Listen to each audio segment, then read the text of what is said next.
북구 의원을 이뤄졌어요. 젊을 때는. 그래가지고 그동안은 이건지 향교야 고문 도심을 대단히 활동을 많이 했습니다. 최은영 회장님. 최은영 회장님은 5.18의 선임입니다. 마지막 최초의 수배자고 마지막 수배자입니다. 대통령 노벨 평화상 타까지 숨은 역할을 큰 역할을 하십니다.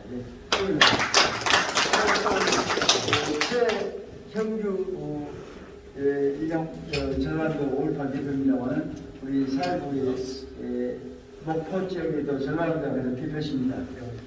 최형주 회장님. 전라대학교 교수를 지냈습니다만은 우리 미생물학부죠? 생명공학부의 정기철 박사님. 우리 문유일 대표님. 문화이름 사람이라는 시민단체가 있습니다. 그게 대표님이시고, 그 다음에 문복희 대표님도 무슨 프로텍이죠? 무슨 프로텍이? 휴먼 프로텍. 그 대표로 지내시고. 사회부위원장 공기의 이의성 회장님. 김태조 원장님. 김태조 원장님은 우리 한국사를 보도사를 굉장히 깊이 연구하신 역사 연구합니다. 인천에서 오신 우리 송경수 씨, 우리 무슨 선생님하고 전국적인 네트워크이기 때문에 오늘 이게 알고 일부러 인천에 오셨습니다. 친절한 여기 영광입니다.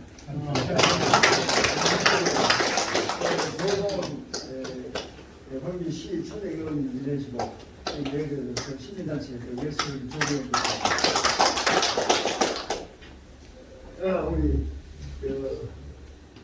우리 사일부 풍물 단장이신 박세양 이사장님 오셨고요.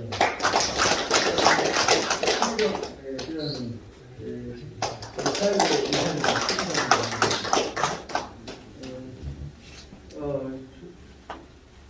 조계란 선생님, 우리 사일부의 우리 의사이신 조계란 선생님, 그다음에 전주에서 왔습니다. 전주에 왔습니다. 전주에서 오영우 씨 아니? 아니 잘 안 보여줍니다. 오영우 씨가 제가 이번에 소개 좀 하겠습니다. 지금 그다음에 제가 소개 좀 하겠습니다. 이건 대장님 잠깐 주셨습니다. 전주에서 오셨고요. 우리 이건 대장님은 저희 제10중앙회 전국 회장을 하셨고요. 지금 전국적으로 통일운동에 아주 지금 무밭에서 지금 하시는데 지금 전라북도 대표를 맡고 계시죠. 나중에 한 말씀 부탁드립니다. 그 다음에 그 옆에 계시는 우리 진해철 회장님은 통일티브의 회장님 계시죠. 이제 통일에 아주 연관이 오셨네요, 전주에서. 그 다음에 조성식 박사님, 원래 여기 토론을 오시고 있는데 사정에 의해서 또 우리 김영주 박사님 관계에다 아마 양보를 하실 것입니다. 우리 조성식 박사님, 열린민주당 광주시당 위원장입니다. 조동식 인사드립니다. 오영규 나라가 오영규 봤는데 서울서 오현교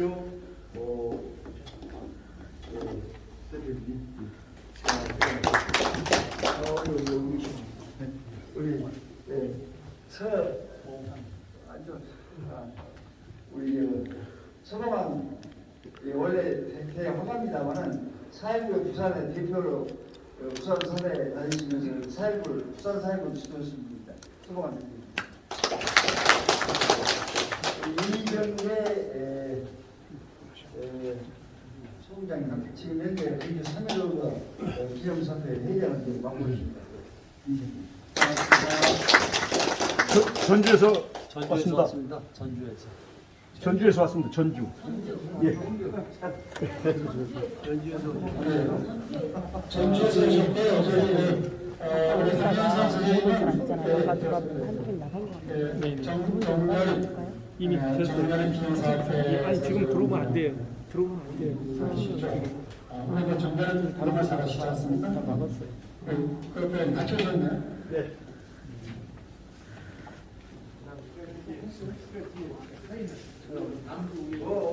박영화. 2부 5도 여기 총 2부 5도에 돌사죠.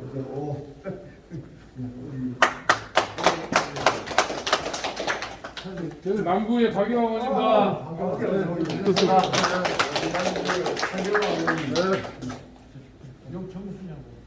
정미소년 이 양반도 지금 현재 유튜브 기자로 활동합니다만은 북구 의원을 지냈고 정말 시의원 나와서 좀 차처로 떨어졌습니다만 아무도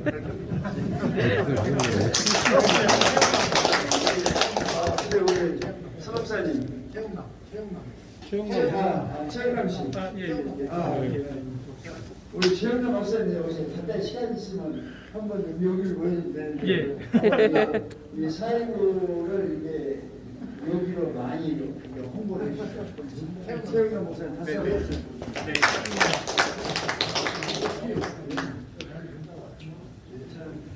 최영수 주영수는 이강에 청년 국민의원이면은 앞으로 청년 정치로서 한번 해야 되는 주영수.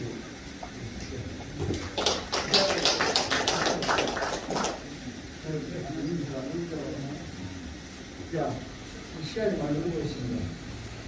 마지막 수요일 안 하겠습니다. 네, 끝났습니다. 마쳤습니다. 자, 혹시 이렇게 회의를 하다 보면 또 실수를 많이 한 겁니다만 양해해 주시고 오늘 이 행사는 평상시에 우리 우성 대표께서 우리 4.19 통일에 굉장히 관심이 있습니다. 그래서 제가 이제 통일운동 다니다 만났으면 이제 강주 얘기를 많이 하셨어요. 앞으로 아마 우리 우성 대표께서 현실 오늘 강의할 시간이 되었습니다만 현실 통일의 방안에 대해서 굉장히 키워오신 오늘 말씀드립니다. 오늘 말씀 여기에 차대현 후보님하고 청년 통일운동하고 이렇게 활동을 그것이 나중에 여기에 논문을 심했습니다만 우리 우선 대표님 끝나고 끝까지 몇 개를 있습니다. 그 다음에 김영주 박사님은 오늘 진짜로 지정기를 하셨고, 시민미술관 박물관. 유니버시티하고 강주 선물약품을 좀 참여하고 계십니다. 그 다음에 끝에 계신 분이 정민 목사님이라고 지금 박사님. 김영주 박사님. 부동산 강의를 그걸로 표현이 많이 나오고 있습니다. 앞으로 오늘이 좀 시간을 이렇게 정말 귀하게 이렇게 시간을 내주셨고 이런 좋은 기회니까 정말 오늘 통일에 담는 기회를 기대합니다. 이상입니다. 네, 감사합니다. 우리 일평생 사익을 위해서 우리 불철주에 돌아가신 우리 김영용 회장님께 다시 한번 뜨거운 말씀드립니다. 그 인기 가수이자 MC 빛나라 가수님을 여러분 앞에 소개하겠습니다. 박수 부탁드립니다. 오늘 이 자리는 4.19 통일 의경대 발대 10주년 기념으로 통일에 천착에 오고 계신 우리 우성 제야 통일운동가님과 또 토론자님들을 모시고 강연을 듣는 순서를 마련했습니다. 우성 통일운동가님은 민중신앙에 몰두하면서 통일의 민중운동으로 통합과 4.19 통일에 깊은 관심을 두고 이 양 운동의 관계성과 함께 박안식 교수의 3체제 연방 통일론에 방점을 둔 심도 있는 통일의 현실 방안을 제시해 줄 걸로 기대됩니다. 그러면 우선 우리 제야 통일운동가님을 여러분 앞에 소개 올리면서 토론을 듣도록 하겠습니다. 시작하시죠. 네, 반갑습니다. 우성입니다.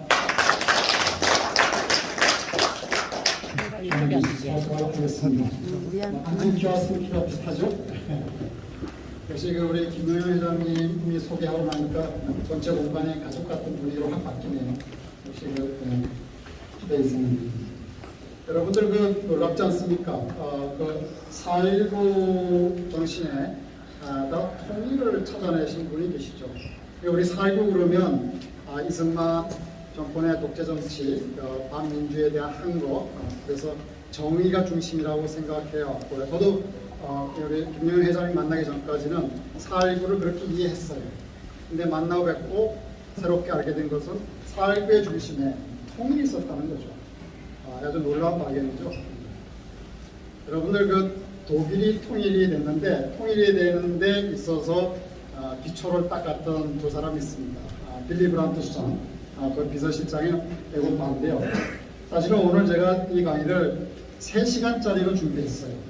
근데 막상 딱 도착하고 보니까 1시간으로 줄이라는 아주 강력한 압력이 있어서 파워포인트로 정했는데 파워포인트로 하게 되면 줄일 수가 없어서 그냥 메모에 의해서 이렇게 말로 설명하게 됐습니다. 굉장히 아쉬운데요.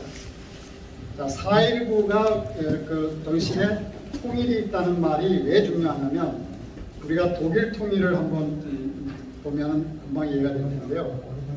빌리 브란트 수상이 수상에 당선되고 나서 그 원래 당선의 첫 번째 그 선거 공약이 뭐였냐면 민주주의였어요. 민주주의. 그러니까 민주주의라는 것이 바탕에 깔려 있었기 때문에 빌리 브란트의 동방정치회에서 통일을 쟁취할 수 있었던 거죠. 그러니까 4.19 정신에는 민주와 통일이 두 개가 다 있는 거예요. 유독 다른 데 없는 거예요. 예를 들어서 저는 그 광화문 촛불 같은 경우 우리 미완의 혁명이라 그러는데요. 광화문 촛불은 적폐청산이라든지 직접민주주의라든지 이런 어떤 민주의 정신을 찾았는데 거기서 놓친 게 있죠. 통일을 놓쳤어요. 만약에 광화문 촛불이 우리 4.19 정신을 이어받았더라면 광화문 촛불에서 통일을 외쳤다면 어떻게 됐을까요? 남북 정상회담 3번씩이나 했습니다. 북미 정상회담 2번 했고요. 그 결과가 뭐죠? 개성 연락소 폭발입니다. 이런 일은 발생하지 않았다 이런 생각이 들죠. 그런 점에서 오늘 이 4.19 정신의 이런 성지인 광주 여기 와서 이런 말씀 올리게 된 것을 크게 영광으로 생각합니다. 어쨌든 3시간짜리 강의를 1시간짜리로 줄이는 과정에서 좀 어색한 게 있더라도 여러분들 양해 좀 부탁드리고요. 이건 3개의 큰 주제로 진행될 텐데요. 첫 번째는 왜 통일인가? 두 번째는 이거죠. 우리는 충분히 통일의 역량도 다 갖췄어요. 자주 국방능력도 뛰어나고 그리고 천시도 통일에 가까이 와 있어요. 그런데 왜 통일이 안 되는 거죠? 라고 저는 곰곰이 생각해 본 결과 여러 가지 이유가 있습니다. 그 얘기를 다 하려고 제가 오늘 3시간을 다 하려고 했는데요. 이 주류 통일론의 한계입니다. 주류 통일론. 그럼 주류 통일론이 뭐냐면 평화 통일론 우리가 흔히 얘기하고 그리고 부드럽게 북한을 포용해서 흡수하자. 자, 이런 통일론을 우리가 바탕에 깔고 있기 때문에 분단 75년이 되도록 통일이 안 된 거죠. 그런데 전범국 독일은 40년도 안 돼서 통일했어요. 우리는 전범국도 아닌데 엄밀히 따지면 독일보다 우리가 조건이 좋죠. 근데 독일은 했는데 우리는 왜 못했느냐. 이런 것들을 하나하나 분석하다 보면 너무나 안타까운 것을 많이 놓치게 됩니다. 그래서 이제 순서대로 제가 진행을 하겠습니다. 아마 1시간이 조금 넘어설 걸 예상이 되고요. 자, 왜 통일인가? 여러분들 이유가 필요 없죠. 첫 번째, 혹시 이유가 필요하나요? 통일에? 가장 강력한 통일의 원칙은 바로 이 이유 없이 우리는 통일해야 된다는데 통일해야 됩니다. 우리 이제 조사를 해보면 한 10년 전부터 데이터가 변하지 않는 데이터가 하나 있어요. 남북 통일을 원하느냐? 예. 73%는 변함없이 원합니다. 우리의 소원은 통일입니다. 신기하죠? 숫자도 안 틀려요. 73%. 아까 지지됩니다. 물론 통일의 방식에 따라서는 약간의 차이가 있어요. 근데 우리들 마음속에는 여전히 통일을 바라고 있다는 거죠. 4.19 얘기를 다시 한번 드리면 우리가 통일의 불꽃이 한번 크게 붙었을 때가 4.19 때인데 이 불꽃이 바로 박정희 5.16에 의해서 꺼지게 된 사건이죠. 이렇게 연동이 됩니다. 사실은 박정희의 5.16은 통일 때문에 반통일세를 일으킨 쿠데타다 이렇게 정의하는 게 맞습니다. 자, 원래 하나였는데 이유 없는 통일 얘기할 때 놓치지 말아야 될 게 이겁니다. 이스라엘은 물론 예전에는 뭐 자기네 땅이라고 그랬다가 쫓겨났습니다만 없는 나라도 만들었습니다. 없는 나라. 근데 제가 책을 한번 가져왔어요. 유대 국가라는 책입니다. 이 책이 만들어지고 50년 후에 이스라엘은 나라를 건국합니다.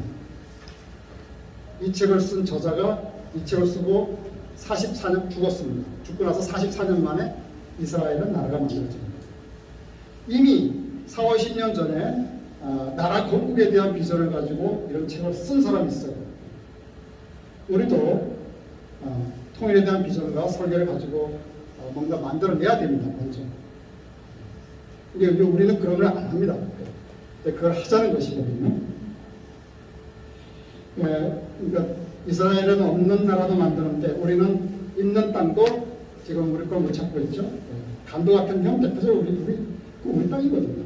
물론 또 올라가게 되면 상당히 많은 땅이 우리 땅인데 역사도 못 찾고 있고 땅도 못 찾고 있고 그리고 엄밀히 따지면 우리가 살고 있는 이 땅은 섬나라죠. 섬나라. 휴전선에 갇혀서 오도 같은 못하니까 섬나라입니다. 그 다음에 제가 다루고 싶은 것은 가이아 민족통일론이라는 얘기인데요. 여러분들 가이아라는 얘기는 우리 과를 번역하면 대지의 신입니다. 대지의 신.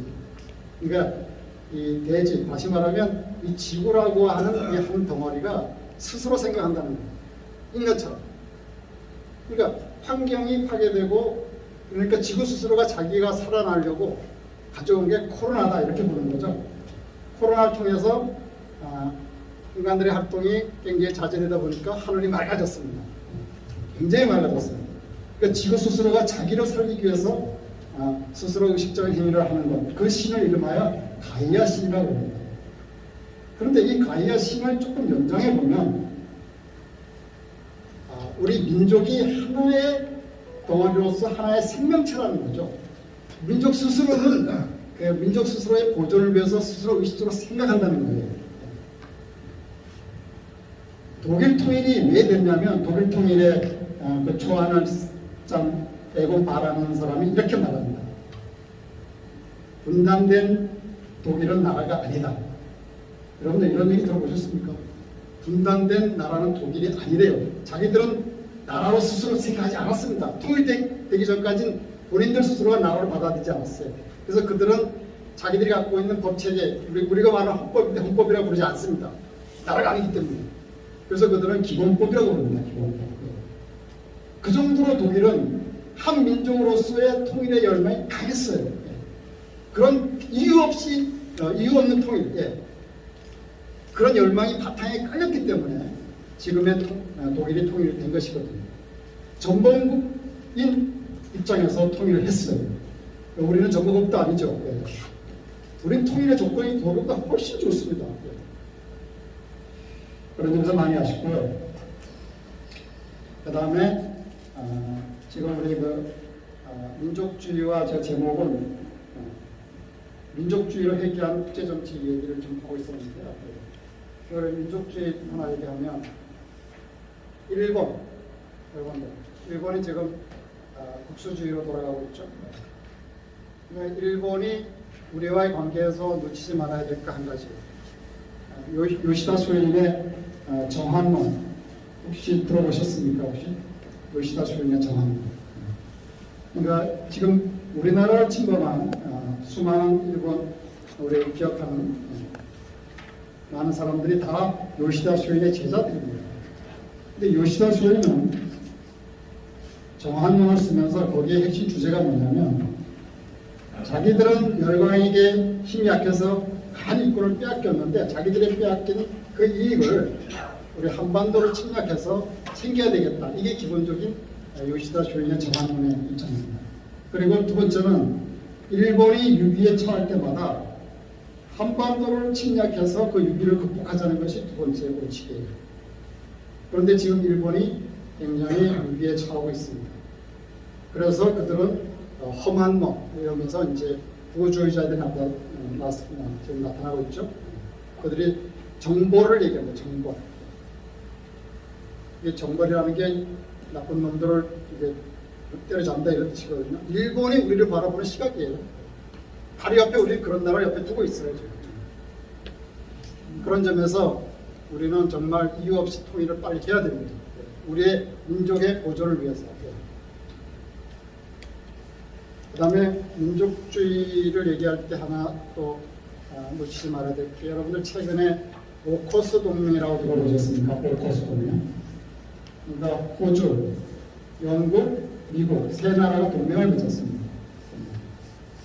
원래는 그 호주가 한 70조 정도의 예산을 가지고 잠수함을 만들려고 프랑스하고 계약을 했어요. 근데 미국이 나서가지고 프랑스하고 계약 맺은 걸 정리해라. 호주인데 우리가 원자력 잠수함 기술을 줄게 이렇게 나갑니다. 그러니까 이제 프랑스가 삐진 거죠. 근데 그 내막에는 뭐가 깔려 있냐면 호주, 영국, 미국, 호주, 영국, 미국 세 나라의 공통점이 뭔지 아십니까? 미국은 철저하게 이 세 나라하고만 원자력 기술을 공유하겠다는 거예요. 왜냐? 이 세 나라가 앵글로 색슨주의거든요. 프랑스는 프랑크족이에요. 족이 달라요. 민족적으로. 자기들끼리 뭉치는 거예요. 지금. 자기들끼리. 원자력 잠수함 기술 다른 데 안 준다는 거죠. 그래서 그들이 오코스 동맹을 가지고 원자력 잠수함을 만들어서 결국 중국을 대항하겠다는 거죠. 어쨌든 민족주의를 뭉치고 있다. 이럴 때 우리가 정신 안 차리면 우리 또 왕따 당합니다. 그러면 우리가 살 길은 통일밖에 없습니다. 민족 통일밖에 없습니다. 여기에 이유가 없습니다. 이유가 없어요. 그 다음에 왜 통일인가의 두 번째는 우리가 세계 분단된 유일한 나라죠. 세계 분단된 유일한 나라. 여기에는 어떤 특별한 소명이 있는 것이죠. 소명. 그러니까 시대적 소명, 세계사적 소명이 우리에게 있는 거예요. 왜 마지막 유일한 나라일까? 상당히 많은 내용을 좀 다루고 싶은데요. 다 다루면 시간이 없어서 좀 넘어가겠습니다. 어쨌든 통일이 되면 굉장히 새로운 나라가 되는데요. 여러분들 꼭 메모로 한 가지 하셔야 됩니다. 이게 보면 제목이 남번도약 북한 마스터 플랜 이렇게 되어 있습니다. 북한은 단번에 도약할 수 있습니다. 우리가 서구 열강의 여로부터 한 300년 역사를 압축해서 30년 만에 우리가 경제 지금 G7까지 왔어요. 북한은 우리의 30년을 압축해서 5년 안에 10년 안에 성장할 수 있는 나라입니다. 지하자원도 많고요. 거기에 노동력도 아주 풍부하고 굉장한 나라죠. 북한이 엄청난 나라라는 걸 가장 먼저 돈 냄새를 맡은 사람이 있습니다. 진 로저스입니다. 진 로저스. 북한의 담보도약 전략은 이렇습니다. 북한은 유성을 쏠 정도의 미사일 대륙간 편도를 만들 정도의 엄청난 과학기술을 가지고 있습니다. 그것을 경제와 접목시키겠다는 거거든요. 담보도약 전략. 두 번째는 북한과 남한이 힘을 모으면 더 쫓겨납니다. 여러분들 제가 조사를 해보니까 한 10몇 년 전부터는 우리가 세계 10위권에 들어간다라고 굉장히 호들갑을 떨었어요. 그리고 몇 년 지났다니까 G7을 얘기하더라고요. 그런데 1년 전인가부터는 G2를 얘기하는 거예요. 근데 더 놀라운 거는 우리가 통일되면 G1이 될 수 있다는 거예요. 예. 저는 이 말에 공감하거든요. 우리는 G1이 될 수 있습니다. 예? 그런 엄청난 잠재력을 가지고 있는 나라입니다. 이거 나온 얘기인데 우리가 지도를 그릴 때 옛날에 우리 지도를 동물로 표현하면 뭐가 되죠? 여러분들 우리나라 지도를 동물로 표현하면 뭐가 됩니까? 토끼. 토끼였죠. 이제 식민사관의 이제 일본 놈들이 우리를 이제 격하려고 토끼를 이제 얘기했는데 우리는 호랑이의 본능을 가지고 있어요. 요즘에 제가 검색을 해보면 토끼로 지도를 그린 그림을 한 장도 제가 찾을 수가 없었어요. 제가 이 프로젝트를 띄워서 좀 비교해 보려고 띄웠는데 없어요. 아예 사라져 버렸어요. 자료에서. 우리는 완전히 호랑이로 우리 자신을 표현할 정도로 당당하고 자존감 있고. 그런데 더 놀라운 것은 이 호랑이가 대륙을 바라보고 있습니다. 우리가 잃어버린 역사, 우리가 잃어버린 영토를 향하고 있는 것이죠. 근데 더 놀라운 것은 이 호랑이가 방향을 돌립니다. 어디로 갑니까? 첫 번째는 일본을 향합니다. 근데 더 대단한 것은 태평양을 향한다는 것이죠. 어느 화가들이 이 그림을 그렸는지 놀랍습니다. 우리에게는 그런 본능이 있어요. 호랑이의 본능이. 전 세계가 민족주의를 뭉치고 있습니다. 우리 민족 통일해야 됩니다. 시간이 없어요. 그리고 우리는 이거 저기 온광대학교 이병환 교수가 쓴 거예요. 우리나라 사람이 쓴 거예요. 1년을 썼는데 북한에게 제안을 하고 있어요. 당신들 북한 굉장히 매력적인데 이 세 나라를 한번 검토해봐라. 첫 번째 스위스를 검토해봐라. 북한하고 비슷하게 산업지대인데 스위스는 지금 잘 살지 않나. 북한도 스위스와 같이 글로벌 친환경 산업을 가져간다면 북한 잘 쓸 수 있다. 그리고 두 번째 싱가포르를 제안해 줍니다. 싱가포르. 그리고 싱가포르이 독재국가인 거 아세요? 독재국가입니다. 독재국가인데 잘 사는 독재국가입니다. 그리고 모든 사람들이 만족해 하는 독재국가입니다. 네. 북한도 가능하다는 거죠. 독재가 무조건 나쁜 거 아니에요. 네. 엄밀히 따지면 왕정국가 때 우리 행복했던 적이 있어요. 어쨌든 싱가포르를 얘기합니다. 이 저자. 굉장히 놀랍죠? 세 번째, 이스라엘을 제안합니다. 이스라엘은 군수산업으로 돈을 많이 버는 나라입니다. 북한이 가지고 있는 군수산업, 북한은 무기 수출로 굉장히 많은 돈을 벌었던 나라죠. 미국 때문에 지금 모르게 다 먹겠습니다. 그러니까 북한이 가지고 있는 지하자원, 북한이 가지고 있는 고급의 노동력, 그리고 북한이 가지고 있는 여러 가지 조건들, 좀 말했듯이 이것이 결합되면 북한은 단번에 도약할 수 있습니다. 그런데 북한은 지금 국제사회 제재 때문에 지금 묶여 있는 것이죠. 이것만 열어놓고 그 다음에 남북한이 통일되면 이거 완전히 우리 G1을 갈 수 있다. G1. 예. 우리의 본능에는 호랑이가서 호랑이. 예. 대륙을 향하고 태평양을 향한 그 호랑이가 우리에게 있다는 겁니다. 예. 그 다음에 우리는 역사상 존재하지 않았던 전혀 새로운 통일을 이루어야 됩니다. 이 역사적으로 여러분들 평화통일이라는 것이 피를 흘리지 않았다는 점에서 평화는 맞지만 인류 역사의 모든 통일은 단 한 건의 예외도 없습니다. 흡수통일입니다. 흡수통일. 그러니까 많은 사람들이 흡수통일이 아닌 경우를 찾아보려고 노력했는데 없습니다. 근자에 딱 한 번 있었습니다. 예멘이 평화적으로 동등한 자격을 갖추고 통일을 했죠. 그러다가 어떻게 됐죠? 예멘이 내전에 빠졌습니다. 여러분들 이 평화통일 동등한 힘을 가지고 함께 나라가 하나가 된다는 건 인류 역사에 없고요. 있었다면 예멘인데 그렇게 통일했던 나라가 바로 내전에 빠졌습니다. 인류 역사에 흡수통일 외에는 없다. 그런데 지금 우리는 바로 북한에 대해서 평화통일, 흡수통일에 대한 요건을 가지고 있어요. 근데 문제가 생겼어요. 원래 저는 과감하게 말씀드리면 김대중 대통령 때 남북정상회담 때 그때 남한이 북한을 흡수할 수 있는 마지막 찬스였어요. 그때 김대중 대통령께서 평화 타령하지 말고 그냥 우리 한번 통일하자. 내가 잘 안아줄게. 이렇게 갔었어야 되는 거예요. 평양 가서. 네? 그 찬스 놓쳤고요.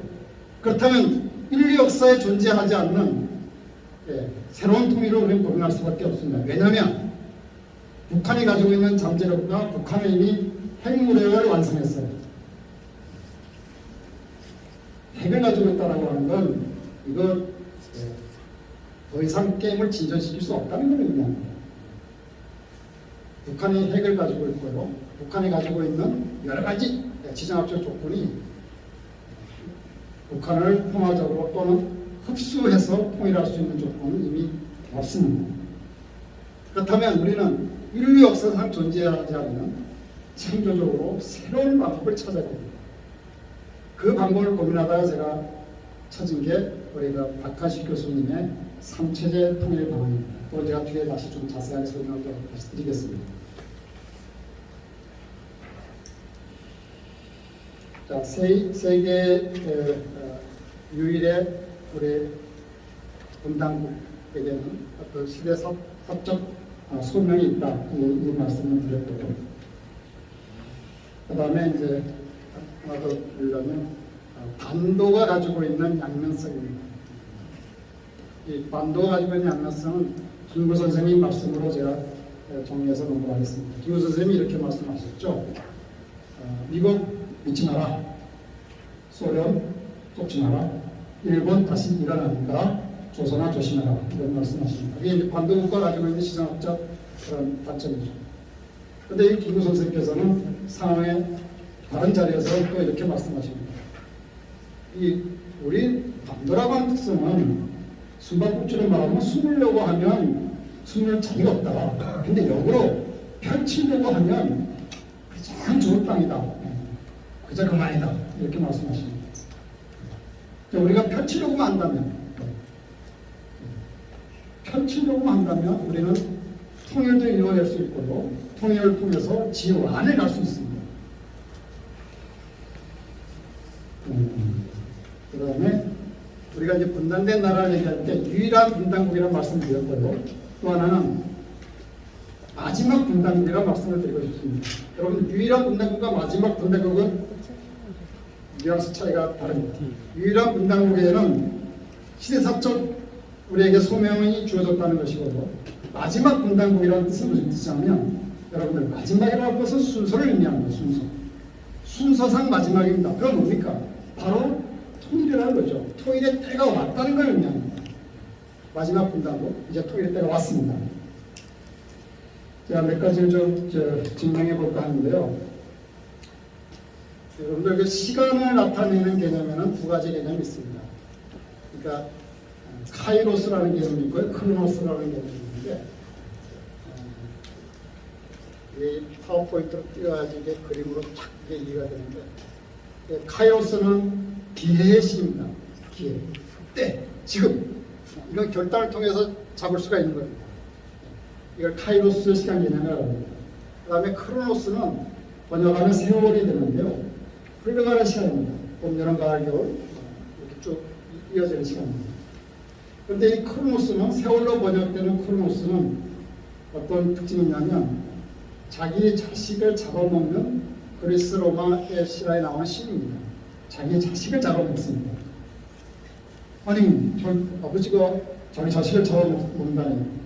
근데 이 얘기는 어떤 이야기를 깔고 있냐면 우리가 이게 농경신이라고 번역이 되는데요. 여러분 봄, 여름, 가을이 흘러가면 우리가 사람이 나이를 먹듯이 그러니까 나의 청춘을 잡아먹게 되죠. 나의 미래를 잡아먹게 되죠.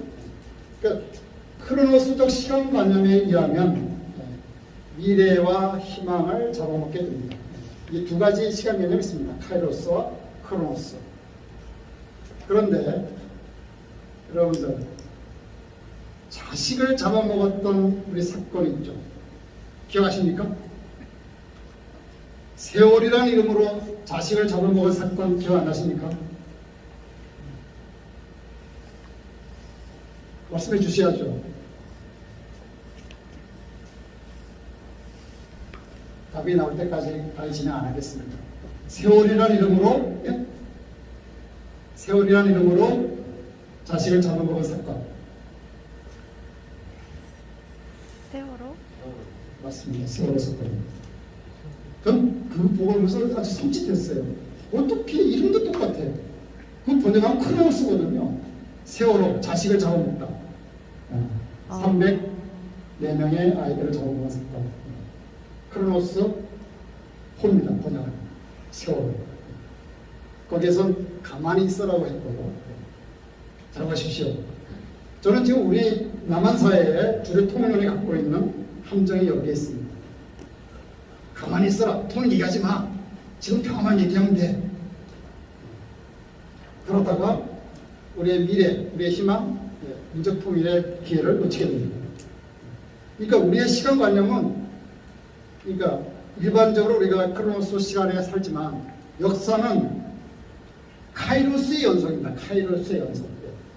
그러니까 쭉 이어지는 게 아니고 역사적 사건, 우리의 결단 이런 것에 의해서 역사가 진행되는 것이죠. 그런데 우리의 통일론은 기다려라. 세월이 지나가면 이루어진다. 단계별 천천히 점진적 통일 안 됩니다. 그래서 독일은 전범국임에도 불구하고 40년 만에 통일했고요. 우리는 거의 2배가 되는 세월 동안 아무것도 정상회담 3번 하고 북미 정상회담 2번 했음에도 불구하고 개성 연락소가 폭파됐습니다.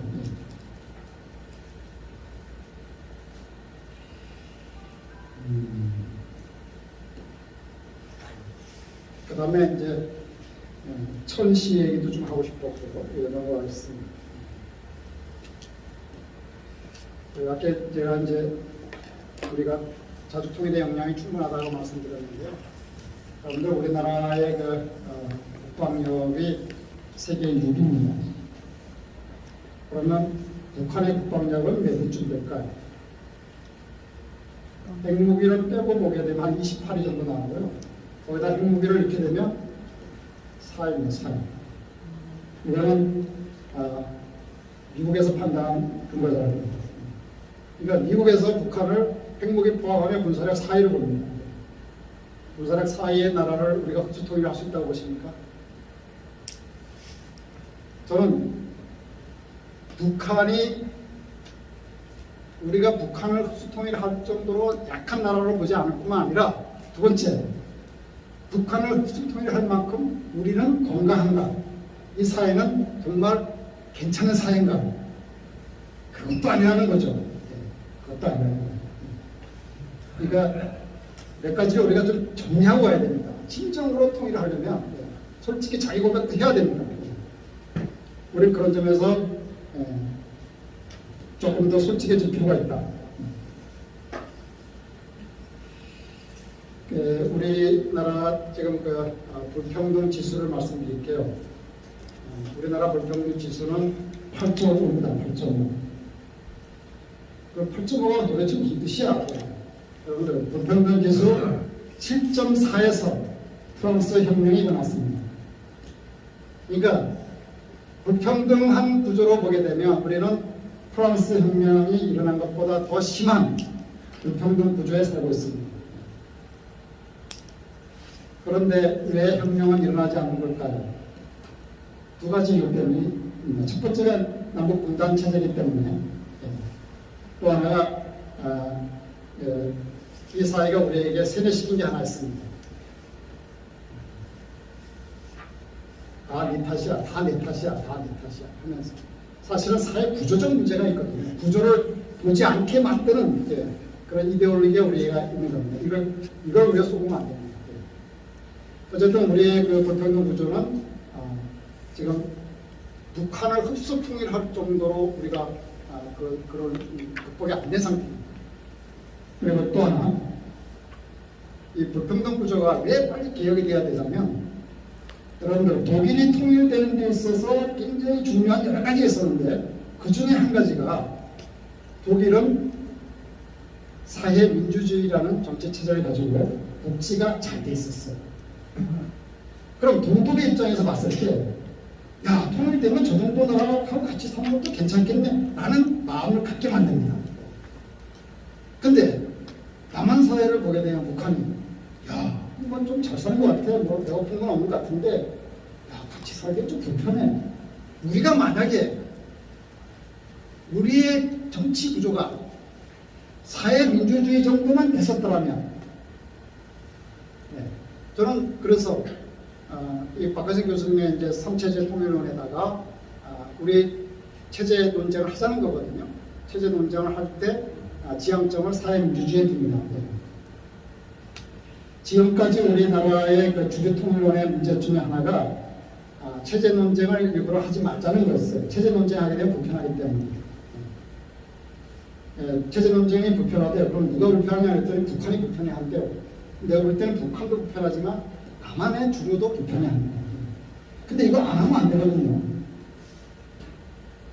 독일은 기본법이라는 이름하에 통일에 대한 두 가지를 심어놨어요. 하나는 천천히 합리적으로 토론하고 성숙된 과정에서 통일을 선포하는 방법이 하나 있고요. 146조라고 했습니다.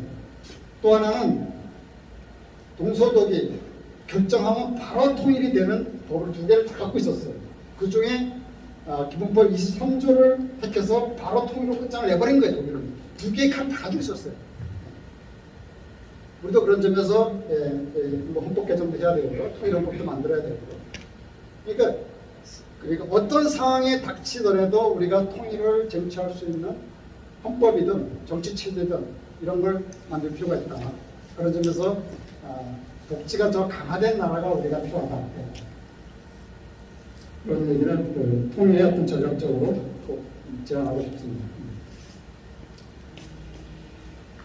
그 다음에 우리가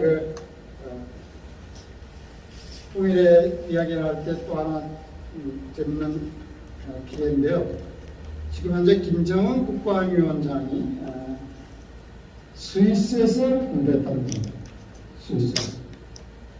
저는 그 대목을 보면서도 참 때가 온 것 같은데 이런 생각이 들었어요. 스위스가 어떤 나라죠? 사회민주주의를 하는 나라입니다. 복지가 잘 되어 있습니다. 그 다음에 중립국입니다. 여러 가지로 김정은은 본 거죠. 스위스에서. 그리고 지금 북한 내부가 스위스 모델로 많이 가려고 하고 있습니다. 그리고 남한 사회가 이제 조금만 바뀌어주면 남북한의 공통점이 많이 만들어지게 됩니다. 그런데 지금 남한 사회는 그걸 고민하지 않습니다. 그냥 평화체제, 뭐 교류할 때 개성공단 좀 열자, 금강산 열고. 여러분들 우리가 시각 청각 장애인 여자 혹시 기억하시나요? 헬렌 켈러라고. 헬렌 켈러. 미국의 아주 유명한 사회운동가였습니다만 이분이 남긴 말 중에 아주 재밌는 말이 있습니다. 행복해지려고 많은 사람들이 고민하는데 많은 사람들이 닫힌 문 앞에 가서 문을 열어달라고 소리친다는 거죠. 근데 사실은 문이 다 닫혔는데 꼭 하나의 문이 열려 있다는 거예요. 근데 사람들은 열린 문을 보지 않고 닫힌 문 앞에 가서 공신을 낸다는 것입니다. 저는 그걸 보면서 맞다. 우리가 꼭 그 꼴입니다. 닫힌 거 앞에서 칸 열어야 된다 그러면 그게 아니거든요. 우리는 과감하게 열려있는 길이 있습니다. 그리고 하늘 우리에게 준 기회가 와 있고요. 아주 가까이. 그러니까 닫힌 문 보지 말고 열린 길을 보자는 것이 오늘 제가 하고 싶은 말의 핵심입니다. 그 다음에 우리 사회가 광화문 촛불로 아주 많이 바뀌었습니다. 그리고 예전에는 종북 프레임을 걸게 되면 다 움찔움찔하고 다들 이렇게 행동이 자기 검열도 해야 되고 좀 불편했어요. 그런데 광화문 촛불 이후에 바뀐 게 하나 있다면 종북 프레임이 먹히지 않는다는 겁니다. 좀 더 우리는 자유로워질 수 있다는 것이죠. 자, 그런 점에서 제가 아주 과감한 제안 하나 드릴게요. 저는 여기 계신 분들의 정치적 성향과 그런 가치가 무엇인지 잘 모릅니다. 어떤 면에서 제 말이 불편할 수도 있을 겁니다. 저는 과감하게 보수 쪽에다가 외치고 싶은 게 있어요. 여러분들, 고려 연방제를 받아들이시라는 겁니다.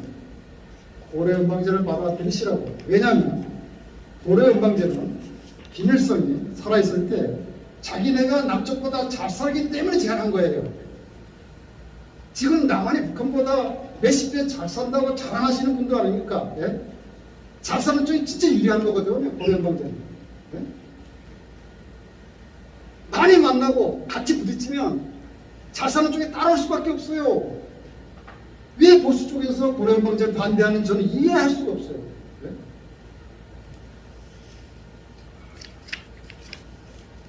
잘 사는 쪽에서 유리해요. 그거는 많이 만나야 됩니다. 네? 그리고 연방 국가 만들면 훨씬 유리합니다. 사실인지 아닌지 모르지만 이론적으로는 그렇습니다. 네. 보수 쪽에서 고려 연방제를 거부할 이유가 하나도 없다. 과감하게 받아들여라. 사실은 김대중 대통령께서 북한 갔을 때 이렇게 얘기했어야 됩니다. 김정일이죠. 김정일, 당신 아버지가 고려 연방제에 주장하셨던 분이야. 그리고 북한은 김일성의 유언은 헌법보다 위에 있습니다. 야 그래 남한 사회에다가 고민해 볼 텐데 고려 연방제 하자. 그렇게 갔어야 되거든요. 그런데 김정일이는 안 거죠. 야, 고려 연방제 아버지의 유언에서 걷어들이긴 어렵지만 그렇다고 안 한다고도 할 수 없고 한다고도 할 수 없고. 예, 고려 연방제 안 하고 싶었거든요, 김정일은. 그 마음을 김대중 대통령께서 읽은 거예요. 그래서 김대중 대통령께서 김정일 마음을 편안하게 해주려고 만나게 정하는 게 낮은 단계 연방제를 간 거예요. 그때 과감하게 높은 단계 가자. 야, 너 아버지 유리잖아. 이렇게 갔었어야 되는 겁니다, 사실은. 그리고 남한사회 보수들이 그걸 적극적으로 지지해줬어야 되고요. 그런데 우리 김대중 대통령도 조금 쫄았던 게 있죠. 남한사회 보수들이 종북 프레임 걸고, 예. 저는 남한사회 보수들이 빨리 깨어나야 됩니다. 그러니까 보수들의 한계는 좀 전에 말했던 고려 연방제를 반대하지 마라. 그렇다면 진보의 한계도 있습니다. 진보의 한계는 이거죠. 우리가 북미회담 할 때 트럼프하고 김정은하고 할 때 굉장히 지지했죠. 북미회담 해야 된다 하면서. 근데 저는 그 진보들 만나서 그런 얘기 했습니다. 아니 우리의 운명은 우리가 결정한다라고 말하는 사람들이 왜 북미회담을 강조하냐? 나는 반대한다 그랬어. 남북회담 먼저 해야지. 왜 북미회담에다 그래 목숨 걸어? 그건 순서가 바뀐 거야. 남북회담 먼저 하고 우리가 갑이 돼서 미국을 울로 다스려야지. 왜 그럼 미국 쳐다보면서 그러면서 말로는 우리의 운명 우리가 결정한다라고 말해? 이게 자기 모순이다 얘기였어요. 난 너들도 이해 못하겠다. 민족의 자존을 중심에 놓고 통일을 그래야지. 왜 북미회담에 목을 매냐? 왜 그런 얘기 했습니다. 북미회담 절대로 저거는 성공할 수 없는 회담이다. 그리고 끝없이 제자리 걸음할 거다. 핵심은 그거 아닙니까? 북한의 핵무기 내려놔라 이거 아닙니까? 그러면 미국에서 봐주겠다 이거 아닙니까? 이게 협상이 안 되는 거거든요. 북한은 절대로 핵무기를 내려놓을 수 없습니다. 그런데 미국도 그거 알고 있어요. 미국이 북한의 핵무기 내려놓기를 진정으로 바란다고 생각하십니까? No. 미국은 그냥 이 상태로 줄다리기 하는 정도가 미국의 이게 최고의 봉사하는 거예요. 북한의 핵무기 내려놓으면 미국은 미치는 장사가 됩니다. 미국은 북한의 핵무기를 이용해서 엄청난 장사를 안보의 이익을 챙겼어요. 전략적 이득도 가져갔고요.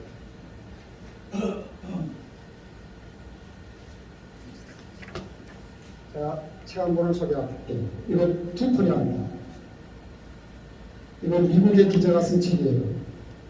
이 책이 왜 유명해졌냐면 미국 대사가 여기 이렇게 칼 맞은 사건 기억하시나요?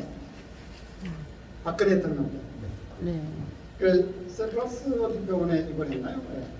네. 이제 일개 대사가 병원에 입원했는데 한 나라의 대통령이 병원을 갑니다. 참 쪽팔린 일이죠. 예. 네?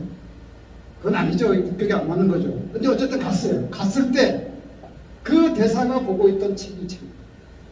미국 기자가 쓴 토크리아 보고 있었어요. 그래서 급하게 사서 봤습니다. 도대체 보는 책이 뭐길래 여기 438페이지에 있는 내용을 한번 읽어보겠습니다. 북미 간의 핵폐기를 두고 협상을 하는데 이건 미국 기자가 쓴 겁니다. 그리고 그때 미국의 착구 역할을 맡았던 사람이 갈루치죠. 갈루치. 비공식 만남에서 칼루치는 첫 회담에서 북한에 대한 자신들의 입장은, 자 여기서부터 잘 들으셔야 됩니다. 북한에 대한 미국의 입장은 우리가 원하는 것을 들어주면, 그러니까 북한이 미국이 원하는 것을 들어주면 그 대가로 캘리포니아산 오렌지 한 박스 보내주겠다는 식이었다. 무슨 뜻이죠? 북한이 핵무기 내려오면 미국은 그 대가로 캘리포니아 오렌지 한 박스 보내겠다는 거예요. 이게 협상이 된다고 보십니까? 미국의 입장이었어요. 지금도 변한 점이 없고요. 그리고 협상하려고 그러면 미국은 꼴대로 옮깁니다. 꼴으려고 그러면 꼴대로 옮깁니다. 협상을 원치 않는 거죠. 이거 북미 회담은 영원히 제자리입니다. 그리고 최근에 미국의 전략이 좀 바뀌긴 했어요. 북한을 끌어안고 친미 국가를 만들어서 중국을 겨냥하게 하는 핵무기 폐기가 아닙니다. 어쨌든 북한의 핵무기 폐기는 쉬운 일도 아니고 거의 불가능하다고 보시기 맞습니다. 그렇다면 핵무기 폐기를 전제로 통일을 고민하는 것은 어리석은 짓이라는 거죠. 그러니까 북한이 핵 보유를 전제로, 그럼에도 불구하고 통일의 방법을 찾아야 되는 것이 현실적인 방법입니다.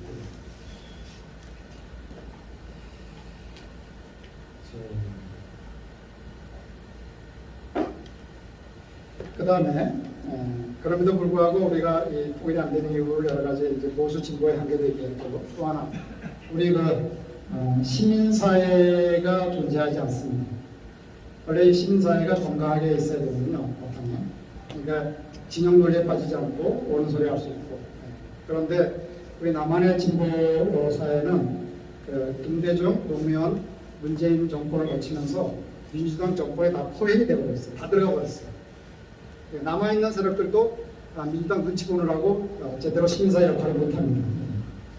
이 점도 저는 우리 통일에 굉장히 문제가 있다.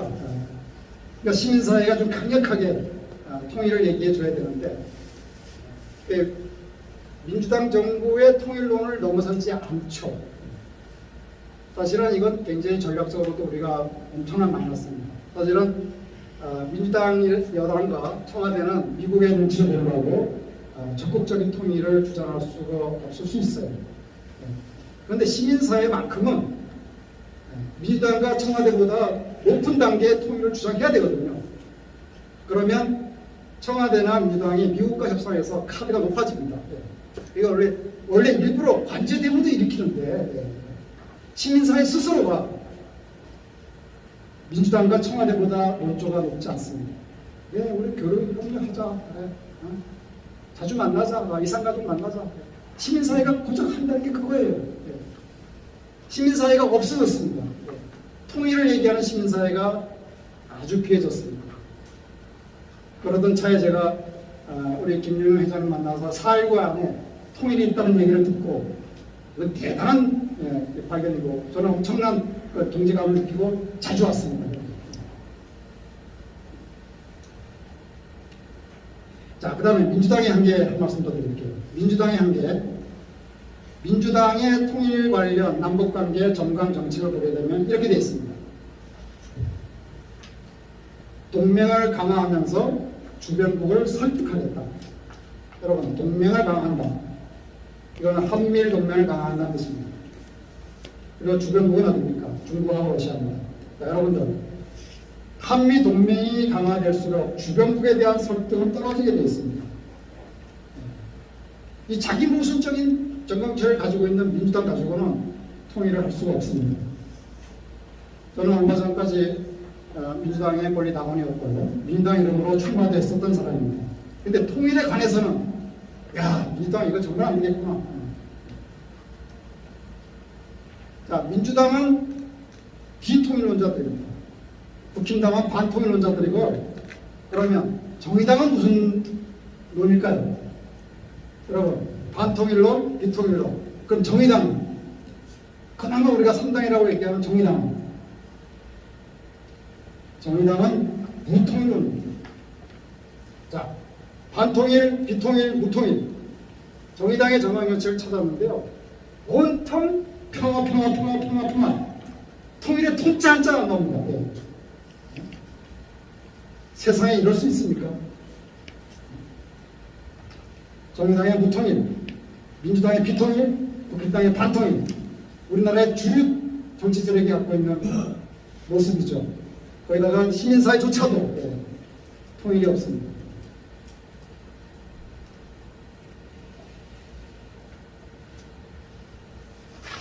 자, 그러면 주류 통일론이 갖고 있는 한계에 대해서 시간상 제가 좀 대폭 줄여서 몇 가지만 말씀드리겠습니다. 여러분들 이걸 이제 철학적으로 얘기하면 환원주의의 오류라는 말을 쓰는데, 환원주의의 오류, 이거는 그러니까 인간사 복잡다단한 이야기를 어떤 자연현상에 환원시켜서 간단하게 퉁친 논리를 이제 환원주의라고 합니다. 이 환원주의는 거의 오류를 범하게 되어 있는데요. 그러니까 주류 통일론이 갖고 있는 환원주의의 오류의 첫 번째가 이겁니다. 감이 무르익으면 뚝 떨어진다. 그렇지, 평화가 무르익으면 통일이 돼서 뚝 떨어질 거다. 그러니까 감이 무르익을 때까지 기다려. 자, 무르익을 때까지 기다려가 아까 얘기했던 크로노스 세월 통일론입니다. 이건 미래를 잡아먹는 통일론입니다. 감이 무르익으면 떨어지는 것은 자연의 이치인데, 인류 역사상 평화가 무르익어서 통일이 된 적이 없습니다. 제가 아까 말씀드렸죠. 인류 역사의 모든 통일은 흑수통일이었다. 그리고 감이 무르익어서 떨어지듯이 평화가 무르익어서 통일된 적이 단 한 건도 없다. 근데 우리가 지금 첫 번째, 이게 첫 번째 우리가 주류 통일을 갖고 있는 환원주의 오류의 첫 번째입니다. 두 번째 환원주의는 친구 통일이라고 이름을 정했습니다. 남북 관계에는 두 가지 양면성을 가지고 있습니다. 하나는 함께 살아야 될, 그리고 앞으로 통일을 통해서 같이 살아야 될 한민족입니다. 또 하나, 그럼에도 불구하고 우리는 총을 맞대고 있는 적입니다. 이 두 가지를 다 가지고 있어요. 그런데 우리 이 친구 통일론을 얘기하는 사람들은 뭐냐면, 교류학대하고 신뢰 쌓고 마음 쏟고 왔다 갔다 하다 보면 좋은 친구가 어느 날 싸웠다가 화해하듯이, 맥주 한잔 먹고 화해하듯이 화해될 거 아니냐, 이렇게 보는 겁니다. 인간사에서는 화해가 됩니다. 넉넉한 친구가 먼저 전화해서 야, 미안하다, 우리 소주 한잔 하자. 그리고 하루 술 한잔 먹으면 원래 친구 관계로 돌아갑니다. 인간사에서. 그러나 국제정치라고 하는 상황 속에서는 친구가 서로 소주를 앞에 놓고 화해하듯이 된 역사가 없습니다. 이런 점에서 우리의 통일론은 두 가지 오류를 범하고 있는 거죠. 형식통일론, 친구통일론. 두 개 다 불가능하다. 이 환원주의 오류를 범하고 있습니다. 그 다음에 또 하나 오류를 말씀드리면, 수많은 사람들이 통일 관련해서 마음속에 어떤 희망이 있는지 모르지만 그 사람들을 이렇게 얘기합니다. 평화 얘기합니다. 그런데 이 사람들을 제가 곰곰이 뒤져보니까 어떤 착각을 일으키고 있어요. 자기가 지금 평화운동을 막 하는데 평화운동이 마치 통일운동이라고 하는 착각을 갖고 있더라는 거예요. 그 착각입니다. 이 분단된 나라에서 평화와 통일은 전혀 다릅니다. 우리가 분단되지 않은 상황에서 평화는 다릅니다. 예, 넉넉하고 해야 됩니다. 궁극적으로 가야 될 우리의 이상입니다. 예. 그건 뭐 거부할 재간이 없습니다. 그만큼 평화라는 말은 강력합니다. 그런데 우리에게는 분단을 극복해야 되는 과제가 하나 있다는 겁니다. 분단 국가에서 평화는 다른 얘기가 된다는 거예요. 예. 근데 이걸 뉘앙스로 구분하지 않고 막 쓰고 있다는 겁니다. 이건 뉘앙스 구분해줘야 됩니다.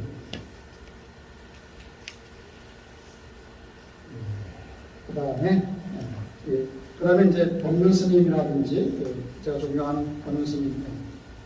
근데 저는 통일의병 우리 김영훈 회장님 만났더니 통일의병이라는 이름을 우리 김영훈 회장님의 아이디어를 법륜 스님이 가져가셨다고 하시더라고요. 근데 제가 법륜 스님의 통일로 이제 여러 단은 동의하는데 단은 제가 동의할 수 없는 게 있습니다. 법륜 스님 말씀을 정리하면 이겁니다. 포용적으로 북한을 평화적으로 흡수를 해서 통일하자는 거예요. 그분의 내용을 다 주셔보면 이제 그렇다고 와닿죠. 근데 이 포용적 평화통일론의 한계가 뭐냐면 북한을 통일의 대상으로만 본다는 거예요. 제가 아까 말씀드린 대로 흡수통일 불가능하다. 네. 흡수통일만이 가능했는데 이제 흡수통일 불가능하다. 그런데 북한을 통일의 대상으로만 보지 말고 북한을 당당하게 통일의 주체로 끌어내는 통일론은 왜 없느냐? 남한이 북한보다 국민소득이 40개나 앞선다고 합니다. 여러분 좀 당당하게 하자고요. 네? 당당하게. 네? 북한을 주체로 세워요. 네. 그러니까 포용적 흡수통일론의 한계는 북한을 주체로 보지 않는다는 거예요. 그러니까 안 나오는 거죠, 여러분들. 예. 통일로 나와라. 예. 자주 만나라. 그럴수록 고려연방제 유리합니다. 예. 이거 보수 쪽에서 주장해 주십시오, 앞으로. 예. 그 다음에 제가 이제 역사적 성찰의 한계라고 했는데요. 역사적 성찰을 한번 보겠습니다. 독일 통일. 예. 정말 독일 통일은 정말 할 얘기가 많죠. 독일 통일, 여러분들, 독일 통일은 흡수 통일입니까? 평화 통일입니까? 흡수 통일. 그런데 사람들은 독일 통일은 흡수 통일이라고 말하지 않습니다. 독일 통일은 평화 통일이라고 얘기합니다. 그러면서 우리의 통일도 독일처럼 돼야 된다고 말합니다. 야, 이거 안 됩니다, 이제. 지나간 얘기입니다. 독일은 철저하게 흡수통일이죠. 근데 형식은 동독이 통일을 결정하는 형식을 취했어요. 독일은 굉장히 뱀같이 지혜왔어요. 통일의 찬스가 왔을 때. 몇 가지 얘기를 말씀드릴게요. 독일은 첫 번째, 독일의 모든 통일의 설계도를 그린 에곤바가 몇 가지 원칙을 정했어요. 그 중에 한 가지가 분단된 독일은 나라가 아니다. 이렇게 제가 말씀드렸고요. 두 번째, 통일된 독일의 초대 총리는 동독 출신으로 한다 이렇게 돼 있어요. 여러분들 감당하시겠어요? 우리 지금 이걸 우리말로 한번 바꿔볼까요? 그 정도 호랑이의 잠재권을 가지고 있는 우리가 왜 이게 안 됩니까? 네? 독일은 메르켈 총리가 동독 출신입니다.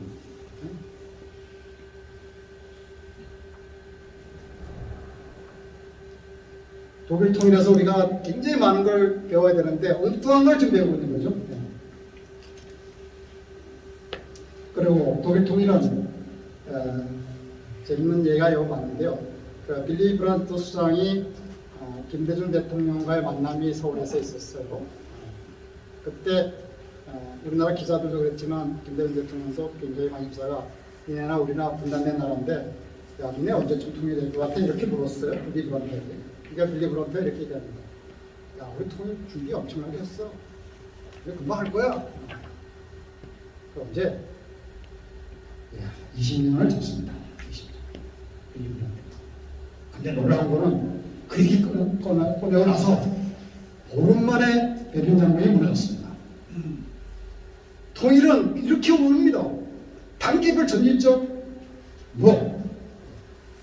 통일을 그렇게 꼼꼼하게 준비했던 독일의 빌리 브란트조차도 20년 굉장히 자신 있게 있다고 말하면서 한 20년 세월 이거 아무 의미 없습니다. 보름 만에 무너졌어요. 예. 단계별 통일은 불가능 없습니다. 역사적으로. 예. 보십시오. 우리나라가 일제 식민지가 된 게 단계별로 됐습니까? 또 해방이 된 것도 단계별로 됐습니까? 인류 역사, 우리 역사만 보더라도 단계별로 된 게 하나도 없어요. 다 어느 날 갑자기 밀어닥쳤습니다. 자, 독일의 통일에서 우리가 놓치지 말아야 될 것. 첫 번째, 독일의 통일, 신뢰 구축했습니다. 아주 정성을 들였죠. 서독에서 동독을 도와주면서도 동독의 자존심 상하지 않게 하려고 말도 아꼈고요. 엄청난 애를 썼습니다. 돈도 많이 갖다 줬고요. 자, 이걸 신뢰 구축이라는 말로 이렇게 정리하겠습니다. 그런데 독일의 통일은 신뢰 구축에서 이루어진 것이 10%? 많이 잡아 20%밖에 안 됩니다. 그럼 독일의 통일의 80%는 어디서 왔느냐? 독일의 통일의 80% 에너지는 동독의 스폰서인 소련 연방이 해체됨으로 인해서 지정학적으로 힘의 변동에 의해서 그 공백을 파고 들어온 것이 독일의 통일 전략이었습니다. 그러니까 소련 연방이 해체되고 동독이 힘이 쭉 빠져버린 거죠. 그 힘의 공백을 낚아챈 거죠.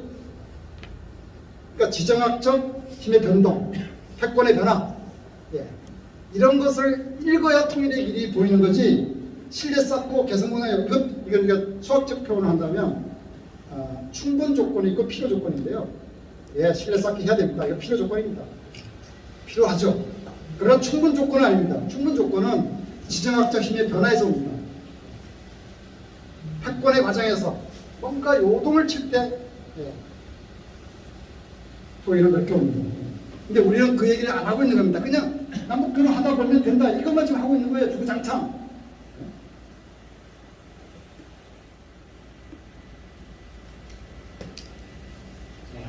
그다음에 이거 해야 되겠네요. 예멘의 통일도 얘기를 하나 더 말씀드릴게요. 제가 아까도 말씀드렸지만 예멘의 통일은 평화 통일이었고 대등한 통일이었습니다. 우리가 추구해야 될 통일이기도 합니다. 앞으로 남북과는 적어도 예멘의 통일 방식을 추구해야 됩니다. 그런데 예멘은 내전에 빠졌어요. 뭐가 문제였을까요? 뭐가 문제였을까요? 예멘은 정말 대등하게 평화적으로 통일했는데 뭐가 문제였기 때문에 내전에 빠졌을까요? 핵심은 통일됐을 때의 정치 구도가 통일된 이후에 선거를 통해서 바뀌어버렸어요. 바뀌면서 남예멘이 원래 2당이었는데 2당이 3당으로 밀려났어요. 그 1, 2당끼리 북예멘에서 뭔가 자기들끼리 이제 주도권을 잡고 하니까 남예멘이 삐진 거죠. 그래서 이 통일 인정 안 하겠다 하면서 내전에 들어간 것입니다. 그렇다면 간단한 거죠. 통일된 이후에도 권력 구조가 바뀌지 않게 법륜 스님의 말씀을 인용한다면 신분이 보장이 되겠죠. 그런 정치 제도는 없는가? 제가 찾은 것 중에 하나가 양원제입니다. 양원제입니다.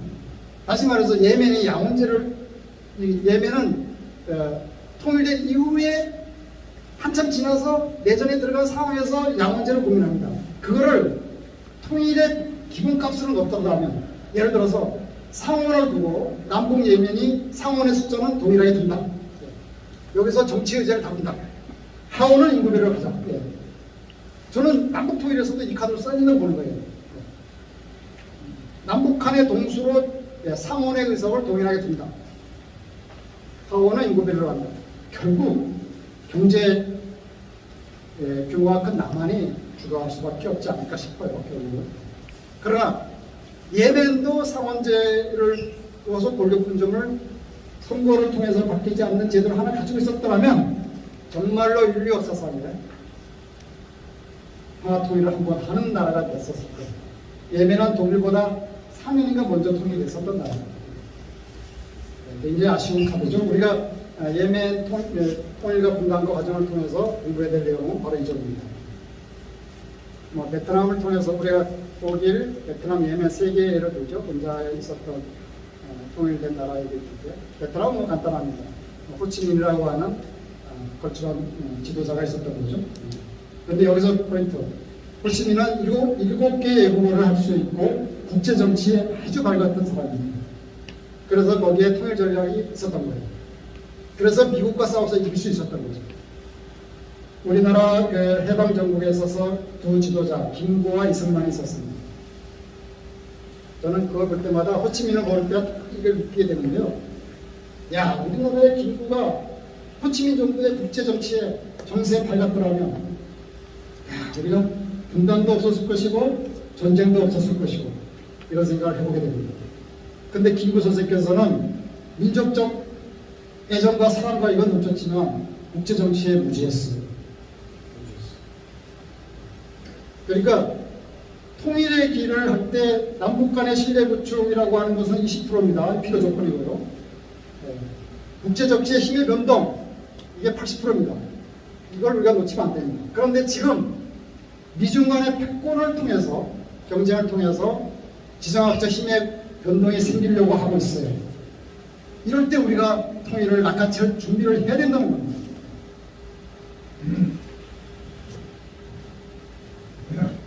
자, 그 다음에 평화 프레임의 오류를 말씀드리겠습니다. 우리가 그 평화체제 지금 북한이나 남한에 통일운동하는 사람들이 많이 지금 애타게 기다리고 있죠. 종전체제 말고 평화체제 하자 이거거든요. 저는 개인적으로 야, 평화체제 말고 바로 통일로 가자는 게 제 주장입니다. 근데 미국은 종전선언도 원치 않습니다. 하물며 평화체제를 원하겠습니까? 하물며 통일을 원하겠습니까? 그런데 미국이 한번 하노이 회담, 하노이 노딜이라고 해요. 하노이 북미회담이 실패로 끝나고 나서 평화체제를 제안합니다. 놀랍죠? 네, 놀랍죠? 왜 평화체제를 미국이 제안했을까요?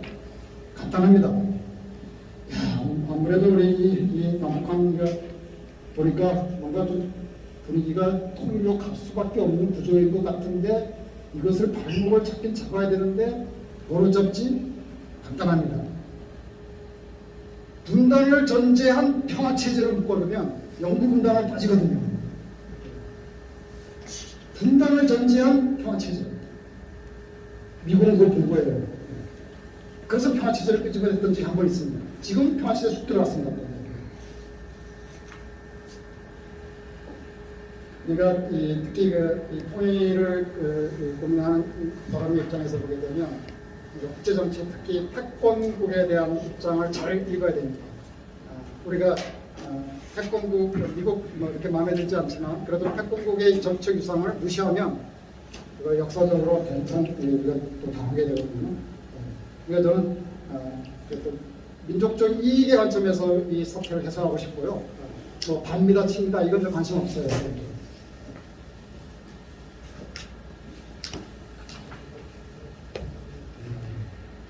그 다음에 이제 이거는 바로 해야 됩니다.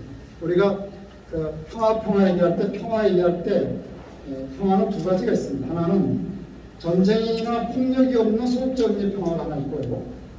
그 다음에 제도적, 구조적으로 모순이 극복된 진정한 의미의 평화가 하나 있습니다. 근데 우리가 평화 통일할 때 평화는 소극적 의미의 평화와는 다릅니다. 그러니까 통일이 이게 한 발짝도 안 나가는 거예요. 우리가 구조적으로 문제가 있는 진정한 평화를 얘기한 그러한 의미의 평화 통일이라고 한다면 우리는 우리보다 더 빨리 통일을 이룰 수 있었을 겁니다. 어쨌든 이 평화라는 말은 굉장히 강력하다. 그리고 두 번째, 우리가 사용하고 있는 평화는 소극적 의미로만 쓰고 있다. 그래서 우리는 적극적 의미의 구조적, 제도적으로 극복된 모순이 극복된 평화를 끌어안는 그런 통일까지 평화 통일로 가야 된다는 거죠. 자, 그 다음에 이제 본론에 거의 이제 돌아갑니다. 시간을 제가 한 40분 썼나요?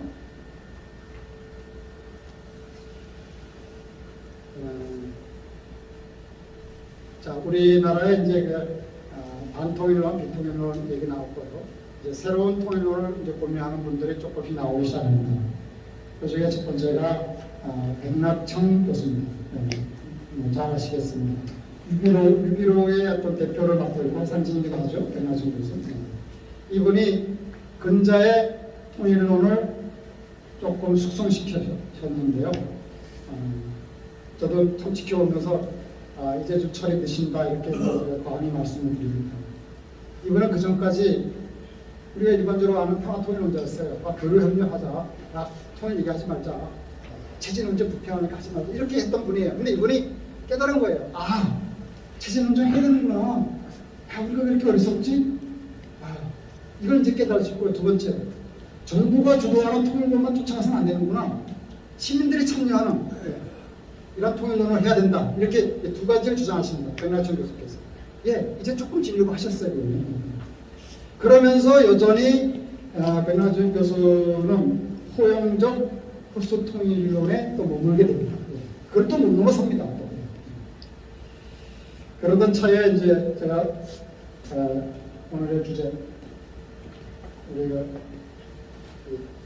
박가지 교수님의 선을 넘어 생각하다 이 책을 교보문고에서 사서 우연히 보게 되고 여기에 깊이 빠지게 됐습니다.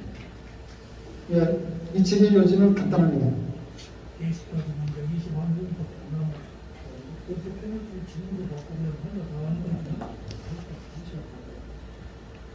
예, 3시간짜리를 줄을 쓰고 있어서 조금만 기다려 주십시오. 박가지 교수의 선을 넘어 생각하다, 이게 개성과 기회문제에서 내가 체제 하나를 더 만들자. 그래서 남북한 체제가 바로 붙게 되면 불편하니까 남북 체제 그대로 두고 가운데 체제 하나를 더 만들어서 여기에 적극적 평화가 실현되고 홍익인간, 대동세상이 실현되는 나라를 만들자. 이게 박가지 교수의 상체제 통로입니다. 근데 저는 그걸 보면서 직관적으로 생각 많이 하지 않고 직관적으로 이거 맞다. 이게 정말 맞네. 그리고 한 걸음 더 나가서 보니까 우리나라에는 3패극이니 하여튼 이 3이라는 숫자가 우리에게 너무나 많은 뭔가를 만들어내는 숫자의 중심에 와 있어. 근데 이 3체제 통일론이 그 정신과 매일 같이 합니다. 근데 그게 이제 박가지 교수님의 3체제 통일론이고요. 저는 이제 하나 더 나가서 3+3을 제가 주장하는데요. 박가지 교수님의 3에다가 제가 주장하는 3은 연해주를 러시아하고 한국이 코리아가 공생국가를 만들자는 겁니다. 그거는 러시아 쪽에서 제안한 겁니다. 우리가 제안한 게 아니고. 그러니까 러시아가 연해주에다가 한러 공생국가를 만들자라고 하는 것은 중국이 인구가 넘어서면서 러시아 국경을 침범하는 것에 대한 그런 두려움도 있어요. 그리고 연해주 공생국가가 만들어지면 러시아의 천연자원이라든지 수많은 것이 이게 연결됩니다. 파이프라인이. 엄청난 시너지 효과가 있죠. 연해주 공생국가 만들자는 거고요. 두 번째는 몽골하고 우리가 한 몽연합국가를 만들자는 겁니다. 그러니까 몽골은 우리하고 나라가 하나 되기를 원하는 여론조사를 해보면 95%가 나옵니다. 이미 몽골 사람들이 우리나라 지금 많이 와 있고요. 자, 러시아 얘기를 하나 더 빠뜨렸는데요. 러시아가 우리나라와의 관계에서 상징적인 것, 여러 가지 지금 군사동맹, 경제동맹, 엄청난 동맹을 가고 있는데요. 전 세계에서 한국을 가장 좋아하는 나라가 러시아입니다. 가장 싫어하는 나라가 일본이고요. 가장 좋아하는 나라가 러시아입니다. 러시아하고 공생국가 가능하고요. 몽골하고 공생국가 가능합니다. 그러면 만주, 간도 이 가운데를 두고 중국하고 우리가 고민을 나눌 수 있는데요. 중국 분열 가능성도 있고요. 그 다음 미국이 패권이 침몰하고 중국은 분열 가능성이 있고요. 이런 과정에서 우리는 3을 더 쟁취할 수 있습니다. 그러니까 박간식 교수님의 3체제에다가 제가 제안하는 3을 더해서 3+3 체제 연방 통일론이라고 정의할 수 있습니다.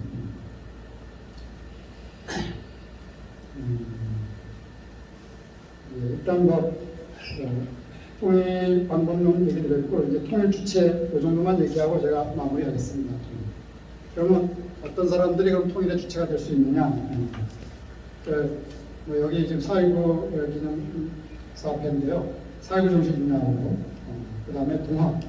동학하고 사회부 정신을 중심에 놓고 우리가 통일을 이론적 사상적으로 논의한다면 통일은 아주 가까이 와 있고 우리는 그것을 낚아챌 수 있는 논리와 역량을 충분히 갖추게 됩니다. 이렇게 생각합니다. 이번 강의 여기서 마치겠습니다.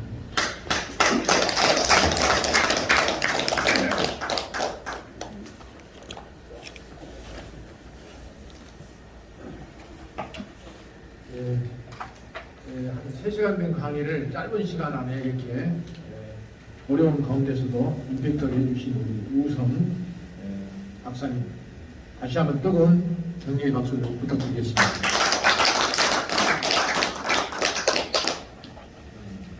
그러면 우리 자유스러운 질의와 토론을 우리 시민권 행사를 위해서 몇 분 들어볼 수 있도록 하겠습니다. 우리 김영경 회장님께서 자유스럽게 질의 토론할 수 있도록 마이크를 넘기겠습니다. 여러분의 허식탄이한 얘기들을 임팩트하게 짧은 시간 안에 정리해서 서로 소통해 주시면 감사하겠습니다. 예, 오늘 지금 우성 대표님을 특별 초청한 강의입니다.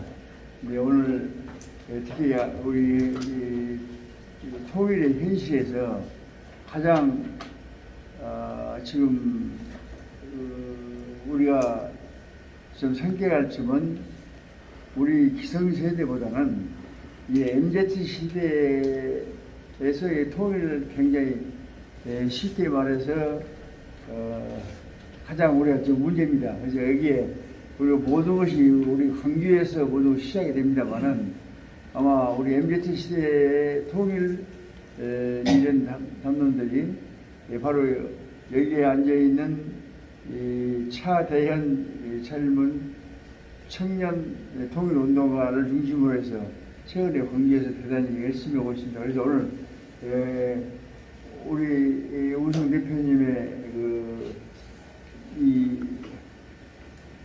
오늘 강연과 함께 우리 여기 특히 오늘 특별 이런 기회가 없고 그래서 간단히 여기서 원고가 여기 전부 나와 있습니다만은 여기서 한 10분 이내로만 잠깐만 좀 이야기해 줘야 여기서 우리가 지휘도 하고 그럴 것 같습니다.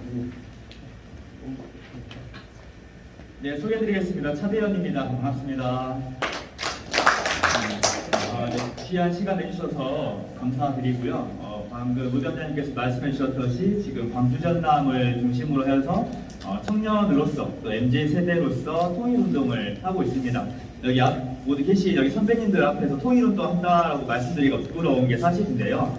제가 이 마이크를 잡게 되고 여기 책에는 40페이지부터 제가 이제 글을 쓰게 된 그 경위와 배경이 설명되어 있어서 내용은 이 책의 내용으로 발음을 하고요. 간단하게 시간이 많지 않은 관계로 어쩌다가 이런 활동을 하게 되고 어쩌다가 이런 자리에 또 선배님 앞에서 이렇게 마이크를 잡게 된지를 소개를 간단히 드리겠습니다. 저 나이가 이제 31입니다. 내년이면은 32이 되는 청년인데요. 통상 말하는 MZ세대를 대표하는 나이라고 생각을 하고 있습니다. 그런데 저는 이제 대학을 다니면서부터 20살 때부터 이런저런 이유로 통일운동을 가까이 하게 되었고 관련된 행사와 기획을 하게 되기도 했습니다. 그런데 지금은 제가 이 나이가 되게 되었고 후배들과 어떤 모임을 가지면서 나름대로 대표라는 이름으로 활동을 하고 있는데 한 가지 걱정이 슬슬 들게 되는 게 있었어요. 무엇이냐면 이 책의 내용에도 성질에 나와 있는 내용이었는데 여기 계신 우성 대표님을 비롯하여서 여기 계신 모든 분들이 아마 다 통일운동가의 대부라고 생각을 합니다. 그런데 저 나이 때는 대학생들과 청년 나이, 곧 MZ세대들에게 통일운동을 한번 물어볼 수가 있겠죠. 통일운동이라는 게 여기 계신 분들만 하는 게 아니지 않겠습니까? 물론 저희와 같은 학생과 청년들도 아마 머지않은 시대, 아마 10년 이내에 통일부에서 활동도 할 것이고 또한 어떤 정치적인 이유로도 아니면 어떠한 사회운동으로서도 이제 선배님들을 따라서 통일운동을 하게 될 나이가 자연스럽게 오게 될 거라 생각합니다. 그런데 여러분 여기 선배님들께서 정말 피땀을 흘려가지고 이렇게 만들어 놓으신 이 평화통일에 대한 정책 안에서 우리 청년들이 이걸 이어받아야 이어질 수 있을 것인데 저희 또래들에게 청년들에게 통일에 대해 어떻게 생각하냐 물어볼 때 관심이 없다라는 게 사실 여러분들도 공감이 된 내용이죠. 왜 우리의 소원은 통일이라고들 저도 초등학생 때 그 노래를 불렀던 것 같아요. 어떤 행사에 갔더니 우리의 소원은 통일 이런 노래를 불렀던 이유가 20년 전에 2000년 남북 정상회담이 있었을 때 한참 그런 분위기가 무르익었었죠. 그러다 보니까 31의 제 문화 안에서도 우리의 소원은 통일이었나 이런 생각은 드는 것 같아요. 그런데 제 후배들에게는 그런 감수성 자체가 없다라는 게 어쩔 수 없는 사실인 것 같고요. 그런데 그런 청년들에게 어떻게 여러분들이 만들어주신 이 통일 정책을 인수인계할 수 있을까? 이 친구들도 국회의원이 될 것이고 부의원과 시의원이 될 것이고 그런 통일 정책을 만드는 그런 기관에 들어가서 취업을 할 것인데 그 친구들이 어떠한 배경에서 이 일을 할 수 있을까에 대한 막연한 고민이면서도 생각이 들었던 것 같아요. 그래서 제가 하는 역할은 이 친구들에게 명분을 주자라는 걸로 현재 생각을 하고 있습니다. 범죄와의 전쟁이라는 영화 보셨을라나 모르겠습니다. 그 영화에서 하정우 배우가 이렇게 말해요. 명분이 있어야 된다라고 말합니다. 내가 저 조직을 흡수하려면 명분이 있어야 될 거 아닙니까? 라고 대부님, 최민식 배우에게 이렇게 말합니다. 그 명분이라는 게 대체 뭘까? 이 저와 같은 청년들에게 우리 통일에 대해서 한번 생각하자. 우리 통일운동 같이 하고 통일정책 너도 한번 공부해보자. 명분이 무엇일까라고 생각했을 때 저는 현재 사업을 하고 있는 청년이에요. 회사를 운영하고 있는 대표입니다. 또한 통일운동을 하고 있고요. 그래서 제가 생각하는 건 경제적인 관점으로서의 통일을 이야기하고 다닙니다. 유튜브도 만들고 있고 기획을 하고 있고 행사를 만들고 그림을 그리고 있습니다.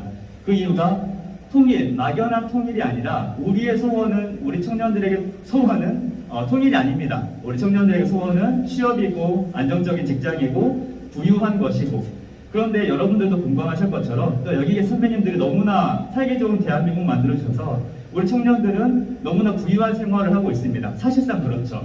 선배님들이 저희 나이 때에는 겪어보지 못할 문화를 누리고 있고 그 행복 속에 살아가고 있습니다. 매우 지식도 많고 내가 해야겠다라는 명분만 있으면 모든 걸 한다는 게 저희 나이라고 생각합니다. 코로나가 터졌죠. 그래서 너무나 안 그래도 힘들었던 취업난이 더욱 가속화되었고 저희 청년들은 지금 투자가 아닌 투기까지 하고 있는 이유가 다 경제적인 이유입니다. 주식에 대해 공부를 하지 않았던 저희 청년들이 지금 다 주식을 합니다. 여러분들 어쩌면 손자분들 아니면 아들분들도 분명히 주식을 하고 있을 거라 생각합니다. 왜냐하면 경제적인 논리 때문이겠죠. 그래서 저는 생각하기에 그 명분을 경제적인 관점에서 통일을 생각하고 있고요. 물론 여기에 대해서 부정적인 내용도 있을 거라 생각합니다. 어떻게 남북의 평화 통일을 자본주의적으로 또한 경제적인 것을만 바라볼 수 있는가에 대해서 부정 반응이 나올 수 있는데 저는 처음부터 끝을 경제 통일로 제가 말하는 평화 경제로 말하는 게 아닙니다. 그 명분과 우리 청년들을 한번 생각하게 해주는 통일에 대해서 한번 생각하게 해주는 그 마중물의 역할로서 남북 평화를 통한 평화 경제. 너가 이 통일운동을 함께하게 되면은 남북의 경제가 어떻게 되고 지금은 사양 산업으로 접어들고 있는 대한민국의 산업군이 다시 한번 부유해질 수 있고 우리가 취업이 안 된다고 그러는데 특히나 아직 취업이 안 된 이유가 인문계열의 취업이 더욱 어렵다고 하죠. 이공계들은 그나마라도 취업이 있는데 인문계열은 저도 인문계열거리거든요.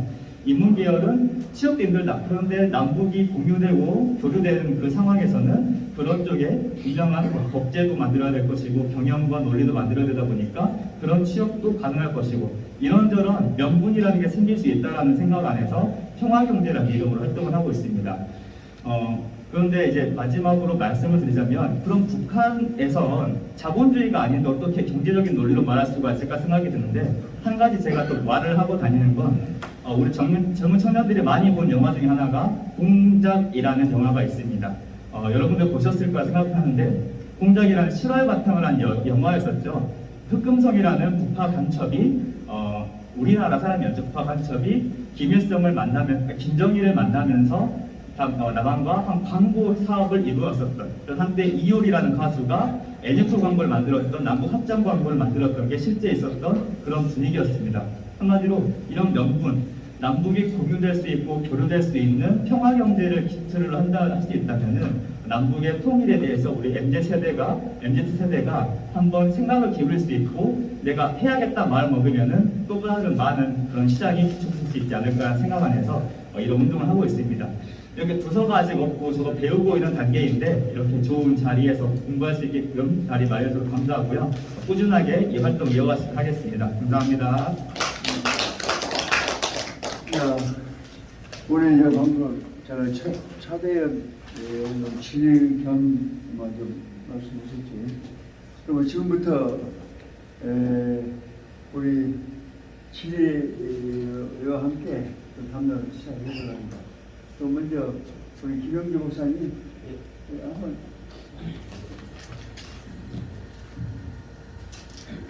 이런 식으로 해서 생각은 했습니다만 여러 가지 다양한 통일론에 대한 새로운 기전 같은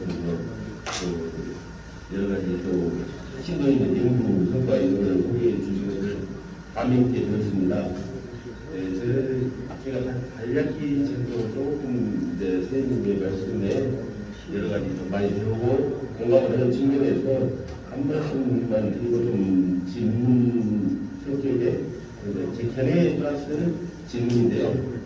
이제 우리가 남북한이 이제 통일이 되게 된다면은 우리가 이제 연방제 이야기도 많이 나오고 있으나 제 개인적인 생각으로는 대한민국이 작은 나라이기 때문에 연방제라고 하는 것이 자꾸 유사일정 우려도 힘들고 그래서 바람직하지 않다고 한다고 하니 과도기적인 성격에서는 연방제 통일론도 이제 하나의 방법론적으로 필요는 있습니다. 그래서 남한은 자본주의, 북한은 사회주의 이렇게 되는데 통일되면 그것이 한 사회 체계가 되면서 공존할 수 없을 그런 상황이 될 것인데 어느 나라 어느 하나의 정치 체계가 이제 형성돼야 되는데 이제 남북한이 이제 정치적으로 한쪽으로 통합이 된다면 과연 어느 체계가 구축되어야만이 이것이 바람직한 것인가 하는 그런 생각을 좀 해봤습니다. 그래서 과연 어떤 자본주의도 아니고 사회주의도 아닌 제3의 어떤 제충주의적인 어떤 사회 체계가 과연 이렇게 정착 구축될 수 있는 것인지 그에 대한 조금 말씀을 드립니다.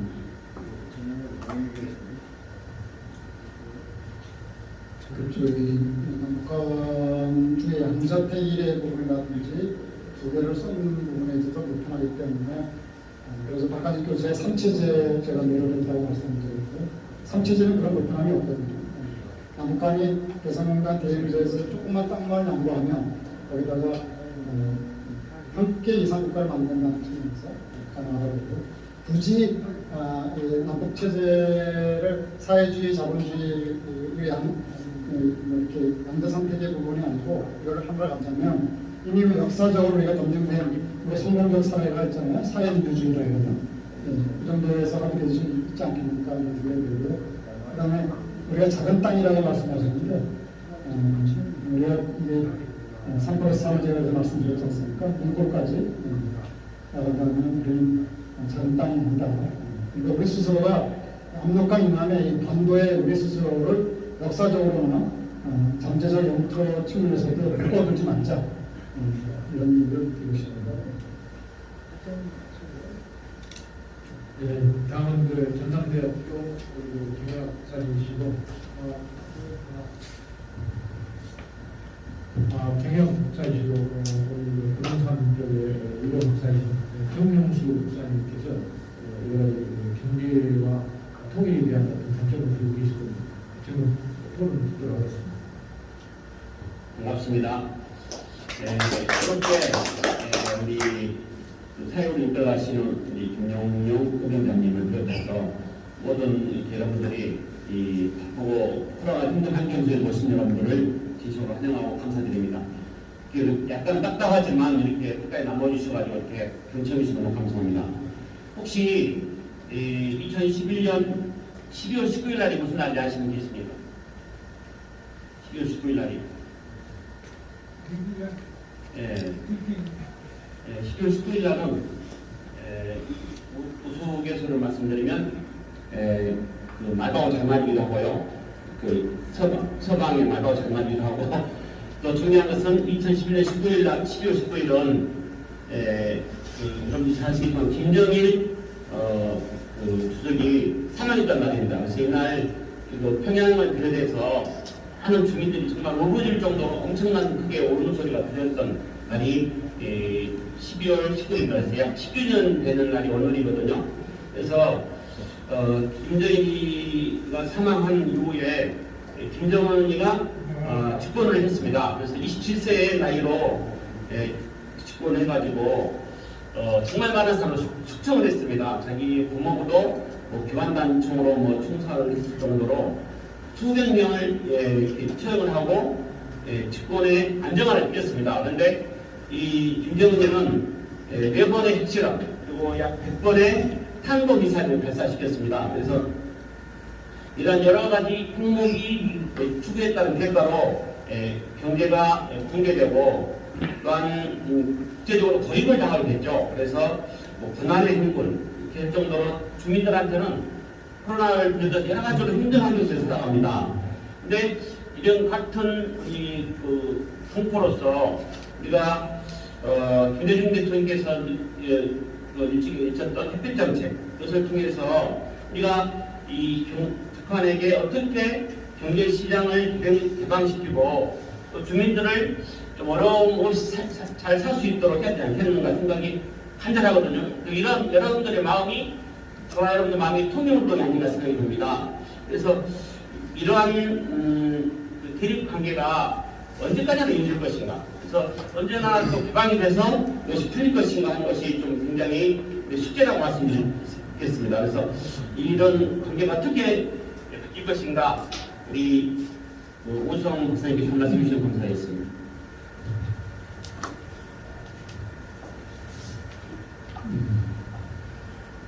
먼저 12월 19일 내일입니다. 네. 날짜 얘기가 나와서 생각났는데 우리가 74 공동성명 개화시죠. 남북간에 처음 만나서 통일을 의미를 했던 내용입니다. 7월 4일이 혹시 무슨 날인지 아시는 분 계신가요? 왜 7월 4일을 했을까요?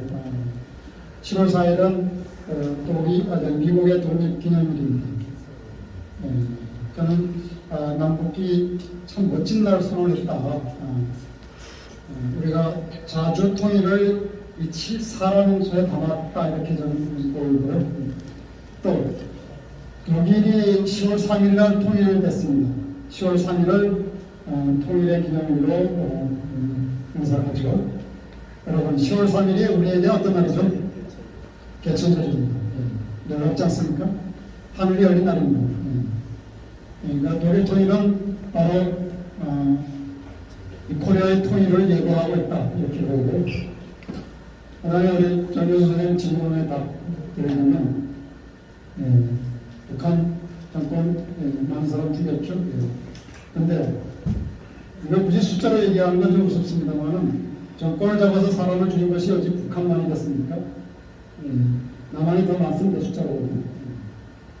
그런 얘기를 하지 말았으면 좋겠다. 그 다음에 미사일 실험, 저도 가까이 군사 전문가들이 많이 있어요. 그들이 하나같이 하는 얘기가 뭐냐면, 야, 미사일 남한이 더 많이 쏴. 더 많이 쏘습니다. 근데 왜 굳이 북한이 쏘는 게 문제 삼는 그 다음에 김대중 대통령의 햇볕 정책.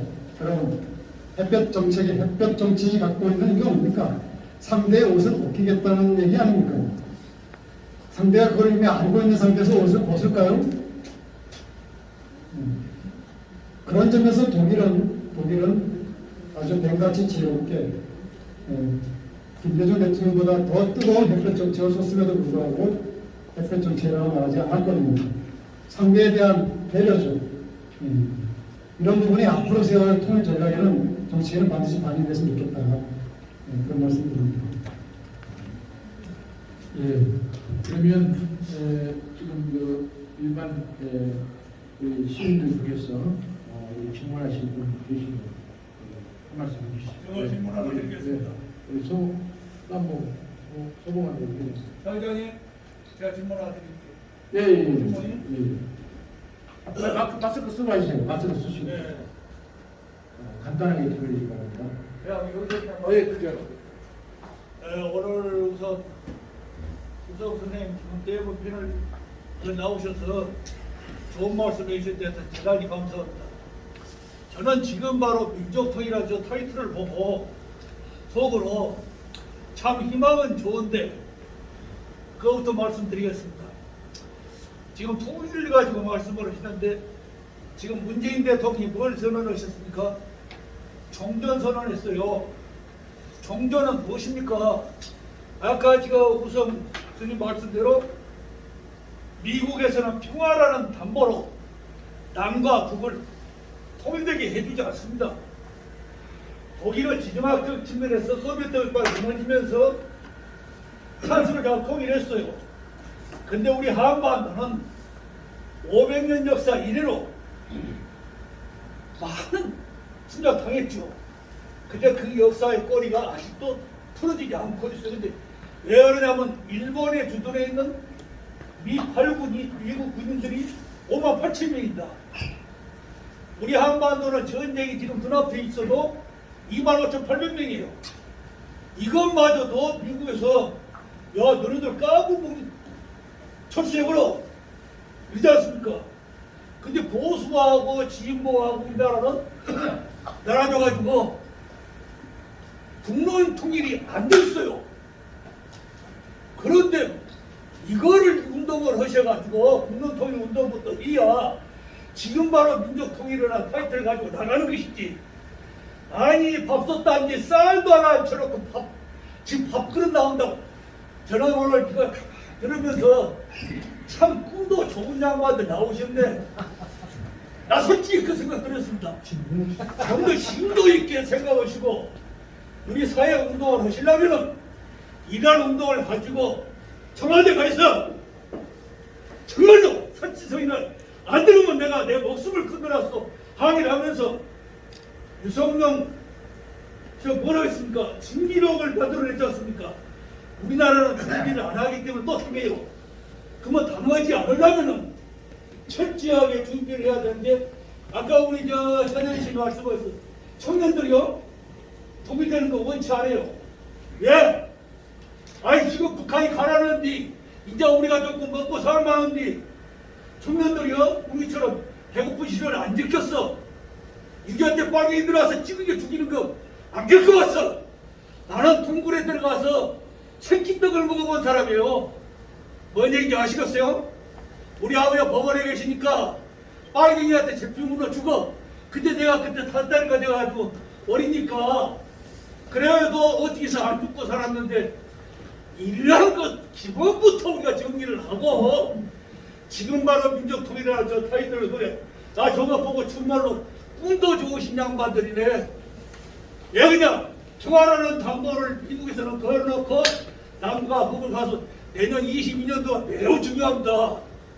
미국에서 지금 어떻게 김정일을 찍어내는지는 모르지만은 중국에서는 북한 통일 절대 통일되게 안 해줘요. 미국도 마찬가지요. 그러면서 자기들은 싸움하고 있지 않습니까? 현실적인 내용을 가지고 좀 더 깊이 있는 내용을 가지고 이런 세미나를 하시면서 이러한 것이 좀 청와대, 국회 여기 가서 저 그냥 별로 걱정하는 거 연봉 몇 억씩 받아서 그것도 앉아서 저 처먹는 도둑놈들 좀 그 사람들부터 정신 개봉을 좀 시켜줬으면 합니다. 그러니까 이것을 정리하려고. 네, 감사합니다. 공정적으로 서로를 사랑하는 마음으로 이렇게 통일관 보여주신 우리 분에게 다시 한번 정리의 박수 부탁드립니다. 또 우리 사암동 회장님. 이쪽으로 나왔어요. 안에 안쪽으로.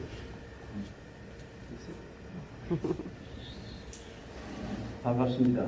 오늘 우성 강사님께서 설명한 통일의 그 과정이라든가 또 당위소이라든가 하는 것들 공감대를 이루면서 잘 들었습니다. 그리고 아까 7월 4일이 미국 독립 선언 날이고 또 3.1운동이 우리나라에 있잖아요. 거기서 우리 그 독립선언문을 만들었잖아요. 그 독립선언문이 어떤 것이 들어있냐면 무저항주의고 세계가 하나가 되자는 것이지 우리가 일본을 미워한다는 건 없어요. 그런 그 정신으로서 대한제국이었던 것은 대한민국 임시정부를 만들어서 3.1운동 정신, 독립정신하고 아까 말한 7월 4일 미국의 독립정신을 가미해서 대한민국 헌법을 만든 겁니다. 아시죠? 그렇게 해서 정부가 만들어졌는데 또 미국과 소련이 거기에 알타미등, 포스타미등 여러 가지 회담으로 해서 남북을 쪼개버렸어요. 강대국들이 야심으로 그렇게 된 겁니다. 그러나 남쪽에는 미국이 통일을 시켜주려 했으나 북한에서는 소련이 막아버렸잖아요. 그래서 남북이 영원히 갈라져서 오늘날까지 70년이 넘어버렸습니다. 그 역사를 볼 때 기가 막혀요. 그리고 한반도는 890년을 통해서 전부 침략만 당했어요. 고구려 때 좀 국토를 넓히고 아주 힘차게 싸웠지만은 관계초사 대왕이. 그래서 오늘날 우리 한국이 오늘 이 통일을 생각하면서 분단된 한국만 생각할 것이라 우리 역사를 한번 생각해보자. 우리 역사가 고구려 발해 그 땅을 하면 만주 벌판과 중국의 반 이상 평야지대는 전부 우리나라 땅이었어요. 구에서 고구려 백제 다 내려와가지고 만들어가지고 우리나라가 다시 찾으려면은 남북 통일을 한 다음에 그 만주 땅이라든가 옛날에 우리의 국토를 갖다 다시 찾는 운동까지 하는 것이 이 통일 운동의 마지막 근본입니다. 마지막 도달해야 할 지점이라고 생각하는데, 아까 말씀하신 때 남북이 고려 연방제를 통해서 통일을 하자고 했어요. 그 우리가 옛날에 공부했을 때 고려 연방제는 전혀 안 된다. 왜냐하면 통일이 되면 민주 평화 통일을 해야지 공산주의로 통일을 하려면 옛날에 북한이 내려와서 손들어 버렸으면 끝나버렸어요.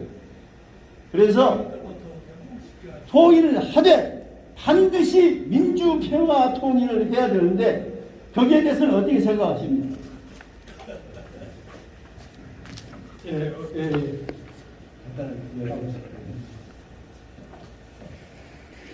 정체가 다르니까 결론도 다르게 맺혀지는데요. 일단 해방정국에서 일본 통일을 지지했고 소련은 통일을 반대했다고 얘기하셨는데 그거는 저는 잘못된 정제다. 동아일보의 일본 사건을 기억하시면 아실 텐데요. 사실 모스크바 삼성에서 결정한 것은 뭐죠? 소련은 식당 통치를 운운하고 우리 한민족은 우수한 민족이니까 충분히 통일 정부 만들 수 있어 이렇게 넘겨주자 그랬고 미국이 이 나라를 운영하니까 20년 정도 식당 통치해 라고 원래 그 나왔던 안인데 동아일보가 거꾸로 그걸 이제 보도했죠. 그래서 우리 아까 제가 김구 선생의 국시정치에 좀 분방했던 것이 아쉬웠던 게 바로 그거거든요. 김구 선생께서 그 진실을 좀 더 알았더라면 우리가 분단을 나올 수 있지 않았겠느냐 그런 얘기를 하고 싶고요. 그 다음에 통일 이후에 단계별로 우리가 옛날 고려의 그걸 회복하자라는 말, 그것도 하나의 방법이라고 봅니다. 그런데 먼저 우리가 큰 비전을 얘기하고 실천은 이제 하나하나 해나가는 거죠. 저는 큰 비전을 먼저 얘기한 것이고요. 우리 고려 역사 회복해야 되고요. 근데 저는 역사 회복하는 사람들한테 이렇게 얘기합니다. 야 무슨 역사 회복이나 영토 회복해야지. 그걸 주장하고 싶고요. 근데 영토 회복하려면 전쟁을 치러야 됩니다. 근데 전쟁을 하지 않고 영토를 회복할 수 있는 방법이 바로 이 공생국가 개념입니다. 그래서 연해주 공생, 한나 공생국가, 몽골하고 공생국가 그런 얘기가 지금 제가 말씀드리는 것이고요. 그 다음에 청년들 통일에 관심이 없다. 저도 이걸 조사를 해봤습니다. 왜 지금 청년들이 지금의 청년들이 어떤 우리 초중고 과정을 겪게 되냐면 정확하게 이명박 박근혜 정부 때 통일 교육을 받게 됩니다. 이들이 지금의 청년들입니다. 그럼 그 당시에 초중고의 통일 교육의 핵심이 뭐였냐면 통일되면 혼란스럽고 통일 비용 많이 든다. 이걸 주구장창 가르쳤어요, 아이들. 제가 이제 대학에서 잠깐 이 강의할 기회가 있었을 때 제가 의도적으로 제가 한 50명 정도를 대상으로 실험을 해봤어요. 한 학기 동안. 똑같이 한 90% 정도가 통일에 관심 없다. 하여튼 좀 부정적이었어요. 그래서 제가 한 학기 내내 제가 한번 통일은 통일비용보다 분담비용이 더 들어가고 그다음에 통일비용의 이 비용은 투자의 개념으로서 너희들의 일자리가 만들어진다. 이런 얘기를 쭉 하면서 논리를 설명했더니 마지막에 제가 그 학기 말에 조사해봤더니 데이터 거꾸로 나왔습니다. 통일을 적극적으로 지지하는 사람들이 90% 바뀌었습니다. 그런 점에서 지금의 청년들이 통일에 관심이 없다라는 부분은 이 아이들이 자연 발생적으로 만들어진 게 아니라는 겁니다. 그 다음에 그 청년 일자리 부분에 대한 내용을 말씀드리면 그 세계 수많은 경제학자들이 꿈꾸는 게 하나 있죠. 어떻게 하면 완전 고용을 실현할 수 있겠는가. 역사적으로 완전 고용을 실현된 적은 없습니다만 그런데 저는 우리나라에 완전 고용이 가능한 기회가 가능하다고 보는 것은 남북 통일이 되면 북한이 갖고 있는 자원과 남한이 갖고 있는 역량이 결합되면 완전 고용 사회를 만들 수 있다. 이런 생각이 들고요. 그러면 이제 통일이 되면 많은 사람들이 염려하는 게 몇 가지가 있어요. 그 중에 북한 난민이 내려온다 이런 얘기를 해요. 그래서 걱정 마라. 일자리는 북한에 너무 많이 만들어지니까 나도 일자리 때문에 북에 올라갈 거야. 이런 제안을 제가 드리고 있죠. 그 다음에 우리 선생님들, 우리 앞선 분들의 세대 고생 때문에 지금 청년들이 잘 먹고 잘 살고 있는데 경제적으로 그럴지 모르지만 이들이 결혼을 하지 않습니다. 그리고 결혼해도 아이를 낳지 않습니다.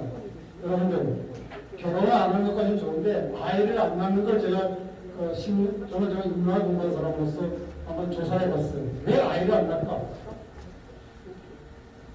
그러니까 사람들이 간단합니다. 아이 키우는 게 힘드니까 안 낳는다 얘기합니다. 그것까지도 괜찮아요. 더 가슴 아픈 건 뭐냐면 그 태어난 아이가 미래가 보장이 안 돼서 아이를 안 낳는 거예요. 이건 생물학적인 부분이거든요. 그래서 우리가 헬지옥이라는 말을 하는 것이죠. 하여튼 그러니까 우리 청년들이 갖고 있는 이 생각을 얘기할 때는 복잡하다한 다층적 구조에서 이것을 해석해내야지 답을 찾지 그냥 표피만 가지고 해석하면 답이 안 나오는 것입니다. 하여튼 우리 선생님 진지로 말씀하셨는데요. 제가 지금 바로 통일하자 그러면 지금 바로 통일 되겠습니까? 네, 저는 된다고 믿고 하는데요.